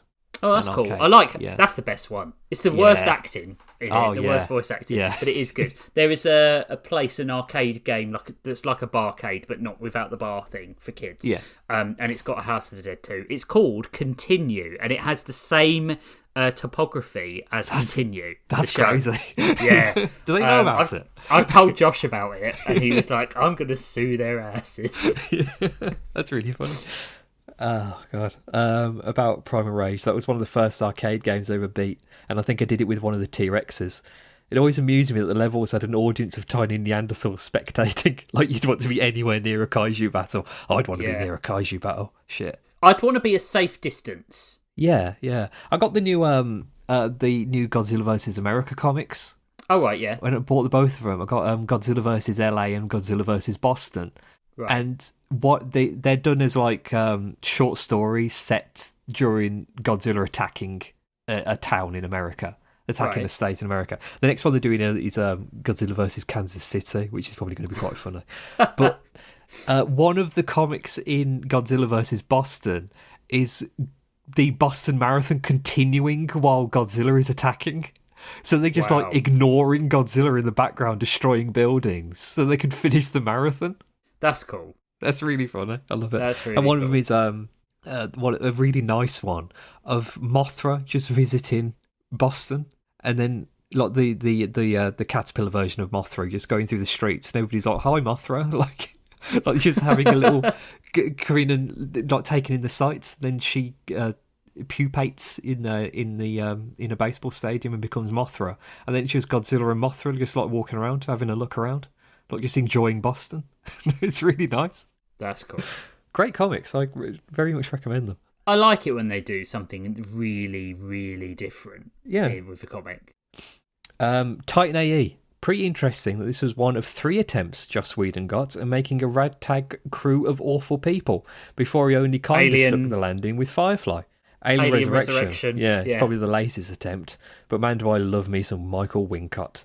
Mm-hmm. For years, I don't mind that film as long as I. Do you know what? If I don't see it as an Alien film, as part of the franchise, I'm perfectly okay with it. The half-court shot over the shoulder, really cool. Yeah, great moment. And also the homunculus. Well. Yeah, she did that. And they have to cut really quickly because Ron Perlman is like nearly like cheering. Everyone's surprised. My other favourite bit is where she sees the homunculi in the lab, and that one goes, "Please kill me." Yeah. I think it's a fine film. It's stupid in a lot of places. It feels more Firefly than it does. Yeah, absolutely. Alien 3's dog shit. Alien 3 tries too hard to recapture the magic of 1, but it can't. I could punch up Alien 3 in a lot of different ways and make it a good film, I think. Alien Resurrection I couldn't do because it sits in its perfect mediocrity, where it's fun but stupid. But Alien 3, I think there is a masterpiece hidden there that you could actually punch up with some edits. My big thing I wouldn't have taken out of Alien Cubed is the bull alien. There was going to be a thing where the alien turned into a bull. They should have kept that in. There was going to be a dog alien. There's going to be a snake alien. You can see that the alien is initially dog-shaped when it gestates out of the dog, right? Yeah. Why the hell they then make it an alien? Yeah. I don't understand. I don't either. Don't understand. Are you going to watch Alien Earth when that comes out? Yeah, because it looks phenomenal. Have you seen the trailer for it? Yeah. And man, it looks pre-release so good. reviews are good. Yeah, I saw IGN gave it a 9, although I'm a bit iffy with IGN reviews. But they say it's like Andor Season 2 in its sort of like set retroism and stuff like that. And I'm a sucker for new Alien things. I really liked Alien Romulus. I thought it was a bit fan servicey at times, especially with the Ian Holm stuff and the "get away from her, you bitch," which made no sense. Yeah. But I really liked Alien Romulus. I got a bit confused by the lore in Romulus, like the fact that it's a xenomorph, but it's not a xenomorph. Is it like a neomorph? Yeah, I don't really understand. I got a bit confused by that because it was like it's a different alien because the face hugger was from a different subset species or something. Yeah, and I didn't follow really, but good movie. I think if you look too hard at the lore of Alien, it all starts to fall apart because Alien Earth doesn't make any sense either. Yeah, what the hell? What the hell? When is this set? When it doesn't make any sense to me. But I'm just going to enjoy it for what it is. AVP and Requiem seem to exist within their own nebulous sector of the universe as well. I've heard a fan theory that AVP and Requiem don't take place on our Earth. It's just like another planet, which is vaguely similar to our own, which I think is really funny. Wow. Yeah. I don't... Yeah, fine. I'm okay with that. Whatever they want to do to make a good film. Yeah. For years, I thought Titan AE was a sequel or a reboot to some old property, and I'm still unsure, lol. It just feels like that, what with the beginning sequence and all the designs in this were bold, and I kind of dig the almost cyberpunk vibe without this actually being cyberpunk. Yeah. It sure is a product of its time. Absolutely. This is one more instance of the Resident Evil Leon male bob haircut that I wanted so bad when it was all over media, but didn't have hair long enough to attempt, which is for the best, as I don't think it actually looks good outside of animation. David Beckham would disagree with you, although he would be wrong. Yeah. Do you remember, like, early 2000s, so much of the media was about David Beckham's hair? Yep. Do you remember when he shaved off his hair? And everyone he kept it secret until he walked out on the pitch. Yeah, and everyone went wild. Yeah. And when he had that little mohawk thing going on, which looked like a hamster had died on his head. Yeah. And it was a big deal that he had that haircut on the front cover of a FIFA game. Crazy. Yeah. What world did we live in? Okay, moving on. Treasure Planet. Say what you want about it. I'm sure you both will rip it apart. But man, this movie is a fun take on Treasure Island. We did. And the production process is really interesting. Almost as much as the Flight of the Navigator. This movie took like 7 years to complete and is just an odd duck. The cast is really interesting. Hey, look, Michael Wincott as Scroop. He's popping up a lot in this email. Okay, only twice. But weird that it happened more than once. Of all Disney animated movies that have gone to an undeserved TV series, this one deserves it.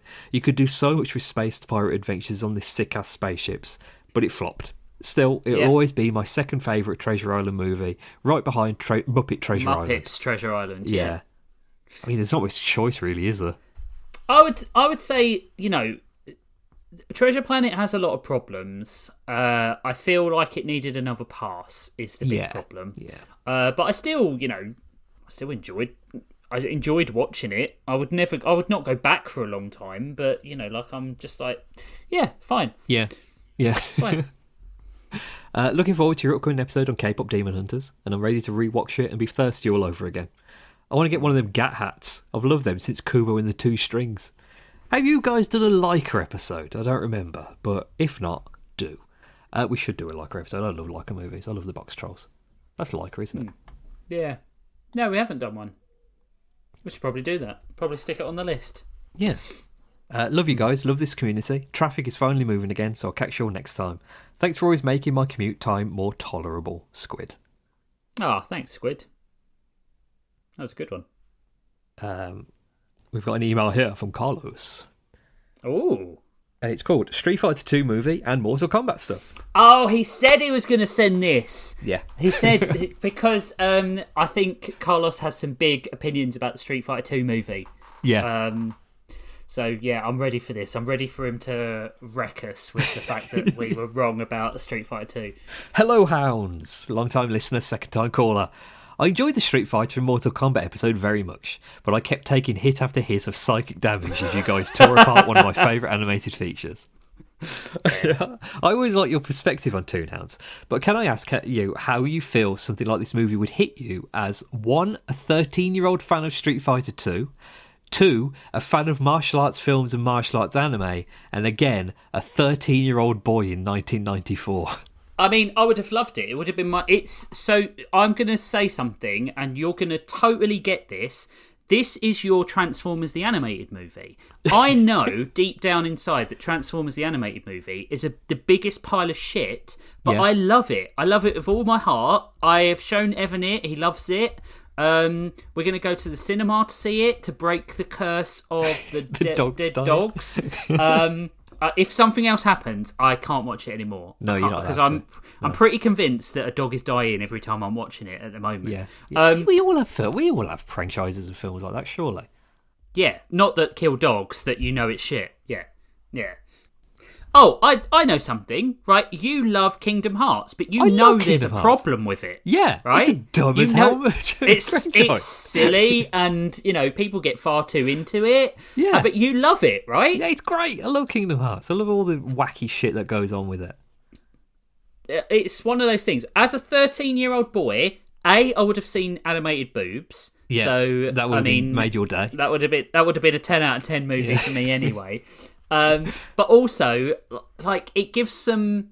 I think what fighting games, apart from Mortal Kombat, generally have is that they have the Voyager reset button, right? Yeah. So you end up with, Ryu, Ken, Guile all get an ending to Street Fighter 2, but only one of those endings is canon. So it doesn't... Anything that happens with the other characters isn't relevant. Yeah. And the same with Tekken, the same with Bloody Roar, the same with... Marvel vs. Capcom 3. Marvel vs. Capcom 3, whatever. None of those endings are canon in any way, so you never get any changes. Mortal Kombat, on the other hand, changes things way too much. Like there's reboots and timeline stuff. They've done a multiverse or time-travelling story about 4 or 5 times now, and it's getting to the point of being ridiculous because they just reboot everything all the time. Yeah. And then they reboot it wrong, so they then They'd have need to do to it reboot it again. Yeah.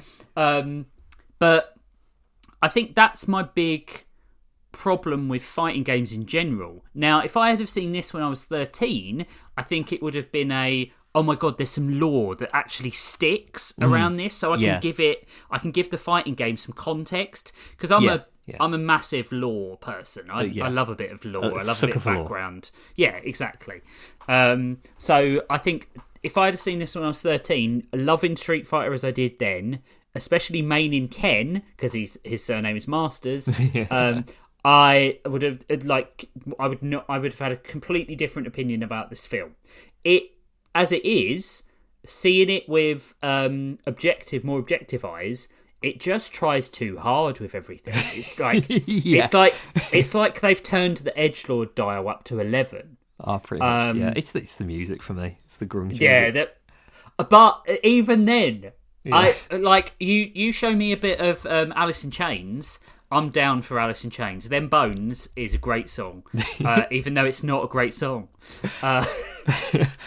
Years back, I held Matthew and Marty hostage to cover this on Heroes 3, and now let me take you hostage by having you read this email. Fine. The film is definitely a victim of having to craft a story out of a bunch of caricatures, and the character designs, although of a high quality of draftsmanship, are even more problematic than the game in cases. But I do feel like it gets some things right. The fight animation in particular is a high bar that to me hasn't really been reached in many other Japanese animated features. There's a great balance between realism and the fantastic here, and it definitely seems to me that the production crew wanted to deliver something that you could imagine in a live-action martial arts film.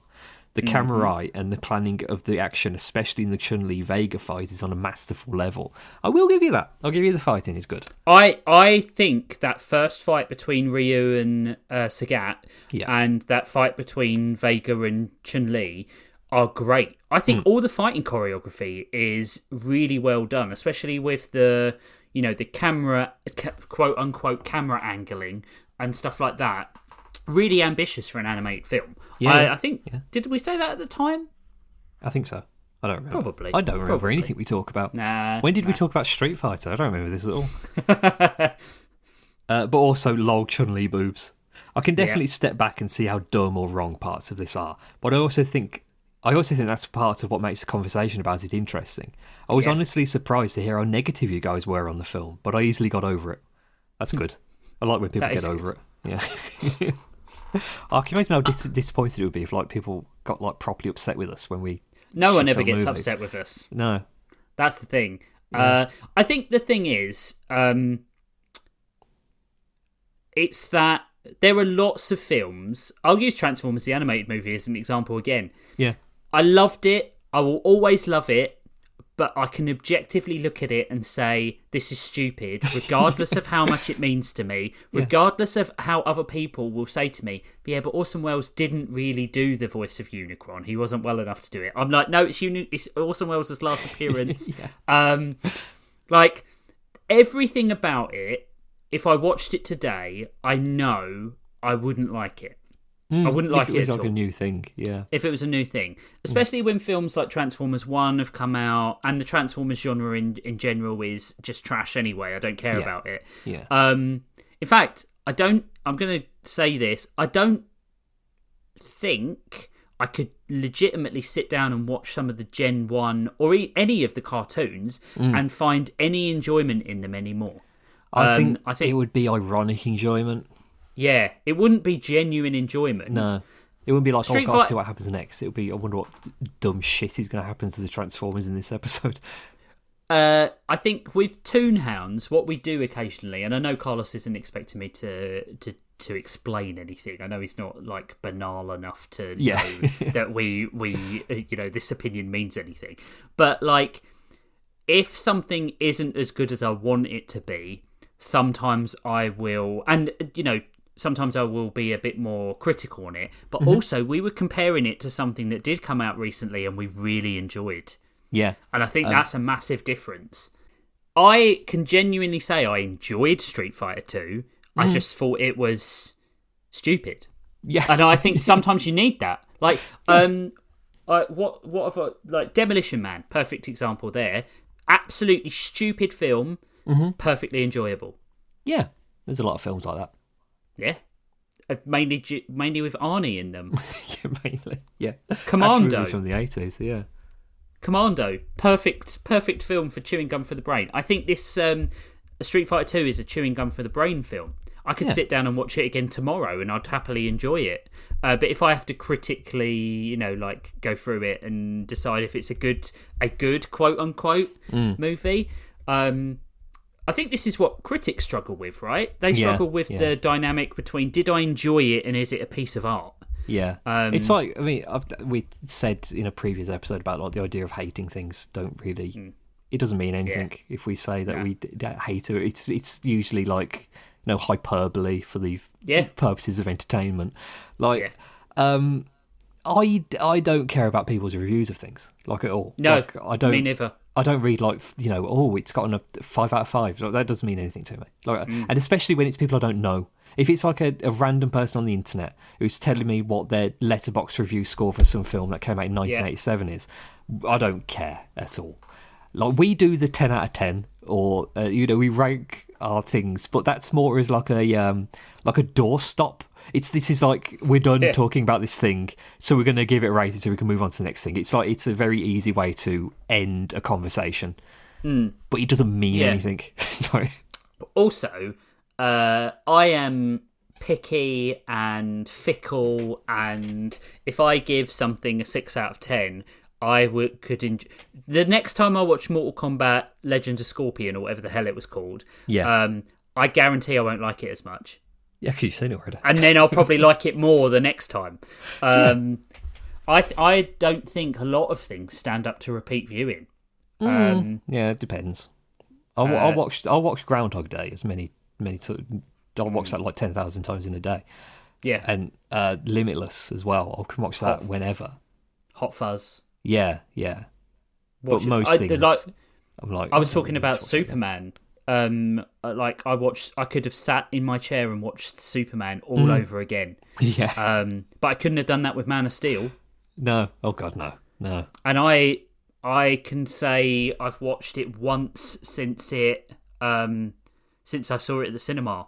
I did the hate watch where I was like, I'm surprised I hated this film up until the fight in the city, and then I was like, oh, I remember why I hated this film. Yeah.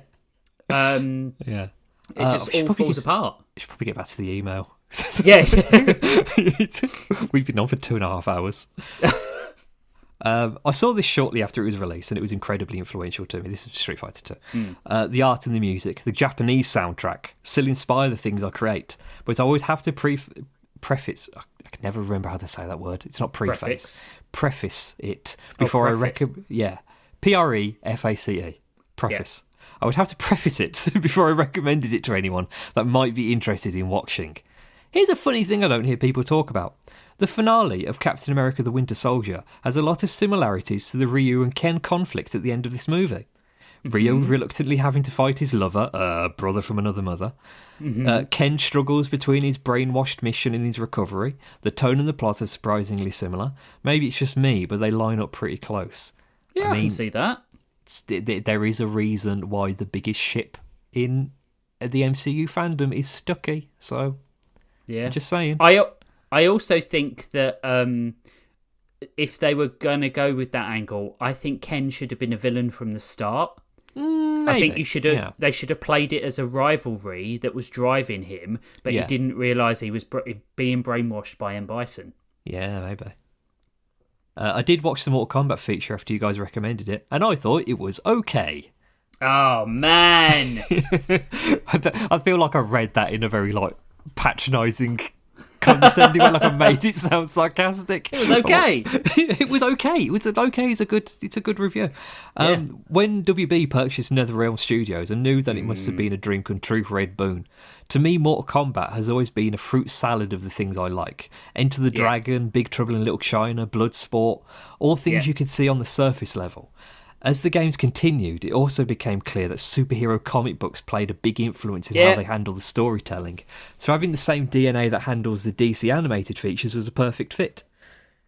Visually, I thought the film looked great. Having Studio Mir work on this was a genius choice. I do wish there was a bit more thought put into the action, though. This definitely doesn't compare to Avatar or Korra to me. The takes on the characters were fresh enough to keep me interested in the familiar premise of the games, and I especially enjoyed Johnny Cage. It's easily the best handling of the Mortal Kombat story that I've seen, but I always feel like the Asian aspect of the story is like one step away from feeling authentic. Similar to Street Fighter, it would serve everyone better by having a consultant from the other hemisphere to help avoid cultural issues. I'll be checking out the rest of these, and I would love to hear what you guys think of them too. We'll probably do another Mortal Kombat, but the second part is like the first part with all the action and no story, and then the third part is something completely different, which I really liked. Cool. It's ironic that you say cool, because it is about Sub-Zero. Cool. I do agree, though. The first film, the 1995 film, is a almost like carbon copy of Enter the Dragon, but all the Shiroryu, Lin Kuei, like clan Asian elements of those characters are stripped away and they become henchmen. And I do think that even if anyone's, I don't know if you watched the most recent film, the Mortal Kombat film, the live action one. Yeah, I think I did. It's instantly forgettable because it has 10 minutes at the start that's about Sub-Zero and Scorpion doesn't come back into it until 10 minutes until the end of the film. Yeah. And it's like, this is the bit that everyone wants to see, the revenge story. Yeah, have you seen the trailer for Mortal Kombat 2? Yeah, it looks great. It looks fantastic. It looks really fun. The special effects are absolute dog shit. I love it. Yeah. It looks like crap. It's the problem with the first one is that they wanted to get it away from the feel of the 1995 film, but Johnny Cage is the everyman. Yeah. Johnny Cage is the audience who's like, this isn't real. How is this real? Yeah. But I think you're right, Carlos. The action absence, or the best thing about Street Fighter 2 is the worst thing about Mortal Kombat. Yeah. Yeah. Back to games. I'll share my mains in Street Fighter and Mortal Kombat. Well, the games are played at least. Super Street Fighter 2 Turbo, the GOAT in my opinion. Fei Long. Fei Long's good. Street Fighter 3 Third Strike, Akuma and Ryu. Street Fighter 4 Zangief. Zangief's good in that game. Street Fighter 6 Kimberly. She rules, but I'm not super into the game. Yeah, I'm the same. I'm Jury though in Street Fighter 6. Mortal Kombat 1 Sub-Zero. Yeah, I'm Scorpion, but yeah. Mortal Kombat 2 Reptile. Ooh, Reptile was good. He had good fatalities. I think in Mortal Kombat 2 I was a Kung Lao because of the teleport and the quick moves. Yeah. And he had a projectile. Oh, is it Ultimate Mortal Kombat 3? Or is it Ultra? It's Ultimate, isn't it? It's Ultimate Mortal Kombat 3, yeah. Yeah, Sub-Zero. I think. But Mortal Kombat Trilogy trumps them all. Yeah. I want to get the bundle that they're doing. Yeah, it's coming out soon, yeah. Thanks for reading all this mess, and thank you for all your hard work sharing your thoughts with us. I absolutely can't wait to hear you guys talk about K-pop Demon Hunters. Well, I mean, I think you're going to be very pleased. Yes. Okay, we've got one email left. Okay. And it's from Matthew. Oh, I knew Matt was going to send one in because we did the fighting games one as well. So I knew Carlos was going to put one in, but I had a sneaking suspicion Matt had recommended K-pop Demon Hunters before. And it's entitled Space Tunes. Ooh. So he's not talking about any of those things. Hi, you Toonhounds. I remember getting Titan AE on VHS and watching it a good handful of times. Yeah, I think it was one of the first sci-fi films I got into outside of Star Wars, but basically everything I liked in it was done better in other things. Yeah. I do wish there was more animated space sci-fi stuff though. I also remember the commercial for Titan AE having Higher by Creed, so it's been stuck in my head since I listened to the episode. It's not on the official soundtrack, but it is on the Spotify lists on the official soundtrack, and it confused me because I was like, I don't remember Creed being on this album, but it's because they were on the adverts. Yeah. That's the most animated I've ever got on Toonhounds. And it would be about Creed. A terrible band. Jeez. Please stop making albums. So it's been stuck in my head since I listened to the episode. I acquired the movie and kind of jumped around, and man, I remember way more of this than I realised. Also, it kind of looks like dog shit. Yeah. That's true. The concept of space junkers has been kicking around my head for 25 years, though, so there's that. Also, I remember seeing some behind-the-scenes thing about making the sound effects for the ice scene, and that introduced me to Foley artists as a thing. That's cool. I remember the first time that I saw anything about Foley artists was the show Heroes, the superhero thing, when that came out in like 2007. They had a behind-the-scenes show that they used to do immediately after Heroes was on. And one of the episodes that they did was entirely about the Foley work for Heroes. Where it was these two women who used to just walk around on carpet and stuff and record the sounds. Yeah, so I saw cool. a Looney Tunes Foley artist short once, and that was really interesting. They were just surrounded by stuff. Yeah, and it was like, horns and things. Yeah, horns and bubble wrap and sandpaper and all this sort of stuff. Really interesting. I once heard someone say that Treasure Planet is a great movie to have on with the sound off, and I think I might agree. Yep, yeah, I can see that. It's that weird Disney fumbling era after the Renaissance. It really is a shame that Disney had basically completely given up on movie budget 2D animation. That one scene where you see the moon, then it zooms in, and the moon is a space station is really neat. It tries too hard to be quippy, though. Yeah, that's the post-Renaissance era in general for Disney. That's sort of like, it's not just every line has to move the plot along, it's every line has to be funny, which is a real ironically, a Joss Whedon way to write a script. Yeah. Anyway, that's all. Can't wait to finally watch K-pop Demon Hunters. So Carlos will stop hounding me about it. It's very good. It's good. P.S. I got my Kick the Cheat plushie and I love him. Big recommend to the Homestar Runner freak in your life. I'm jealous. I wanted one, but they sold out. I think that's the last email, isn't it? Cool. There's an email from Patreon telling us that Patreon has given $10 billion to fans from creators. $10 billion sent from fans to creators. It's an undeniable proof of the power of the Creator Fund connection. So if you want to be part of that $10 billion being sent to creators, head on over to patreon.com/toonhounds, where you can give us a small amount of money. Where we can receive literal peanuts from that. Please do. You get to join the Discord, you get to suggest stuff, you get to occasionally hear us talk about Daredevil, which we need to do very soon. I went to the comic shop yesterday, and I was looking at what Daredevil comics they had because I wanted to see if they had any like really old back issues. But the oldest they had was 2021, I think. But they had a ridiculous amount of copies of like issue 5 of when Elektra became Daredevil, when it was Woman Without Fear. Yeah, just issue 5. They had like 20 copies of it. Maybe they were expecting a rush on it, like it was. So, like it was the first appearance of Elektra as Daredevil, and then the value never. Yeah, maybe. Yeah. Or it was like, I don't know if there was like a variant cover, and they had to get in a load of similar issues to be able to, get the variant cover in. But I don't know. It was just very weird that it was just issue 5 of Woman Without Fear. I think it's a shame that this seems to be the first era in like 30 years where Daredevil isn't good. Yeah.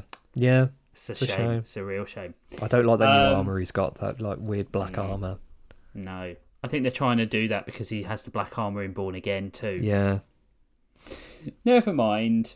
If you want to send us an email, you need to send it to toonhounds@gmail.com. We do read every email we receive, and we disagree or agree with it as it, depending on what you say. Yeah. Don't be a dick, basically. We roll a dice to decide if we like or dislike it. But yeah, thank you for your emails. They were really good. And next week, next time on Toonhounds, what are we doing? We're doing British superheroes, but we're doing Banana Man and Super Ted. We are doing Banana Man and Super Ted. Oh, that's going to be interesting for the audience because we grew up with these and they did not.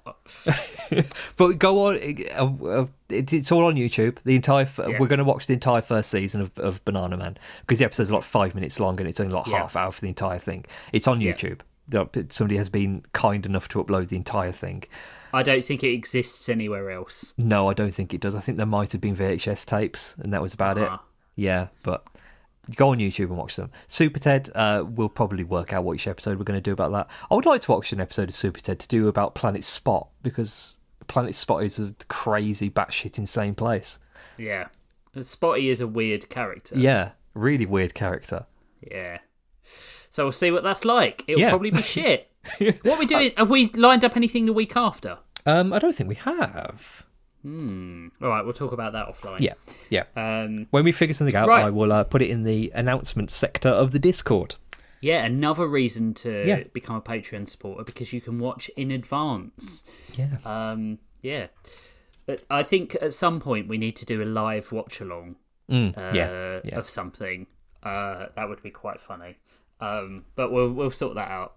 Anyway, thank you everyone for your support, for listening to the show, sending in emails, all that jazz. We really appreciate our audience and appreciate being able to give you this production. So thank you. We get to watch a lot of shit that we've either forgotten about or have never got a chance to see. Basically, I've found 2 things that I really love this week. Yeah. So that's really good. Thank you. So, as always, take care of yourselves, take care of each other, and watch cartoons and, enjoy life. Yeah, do all that. Yeah. Bye. Bye.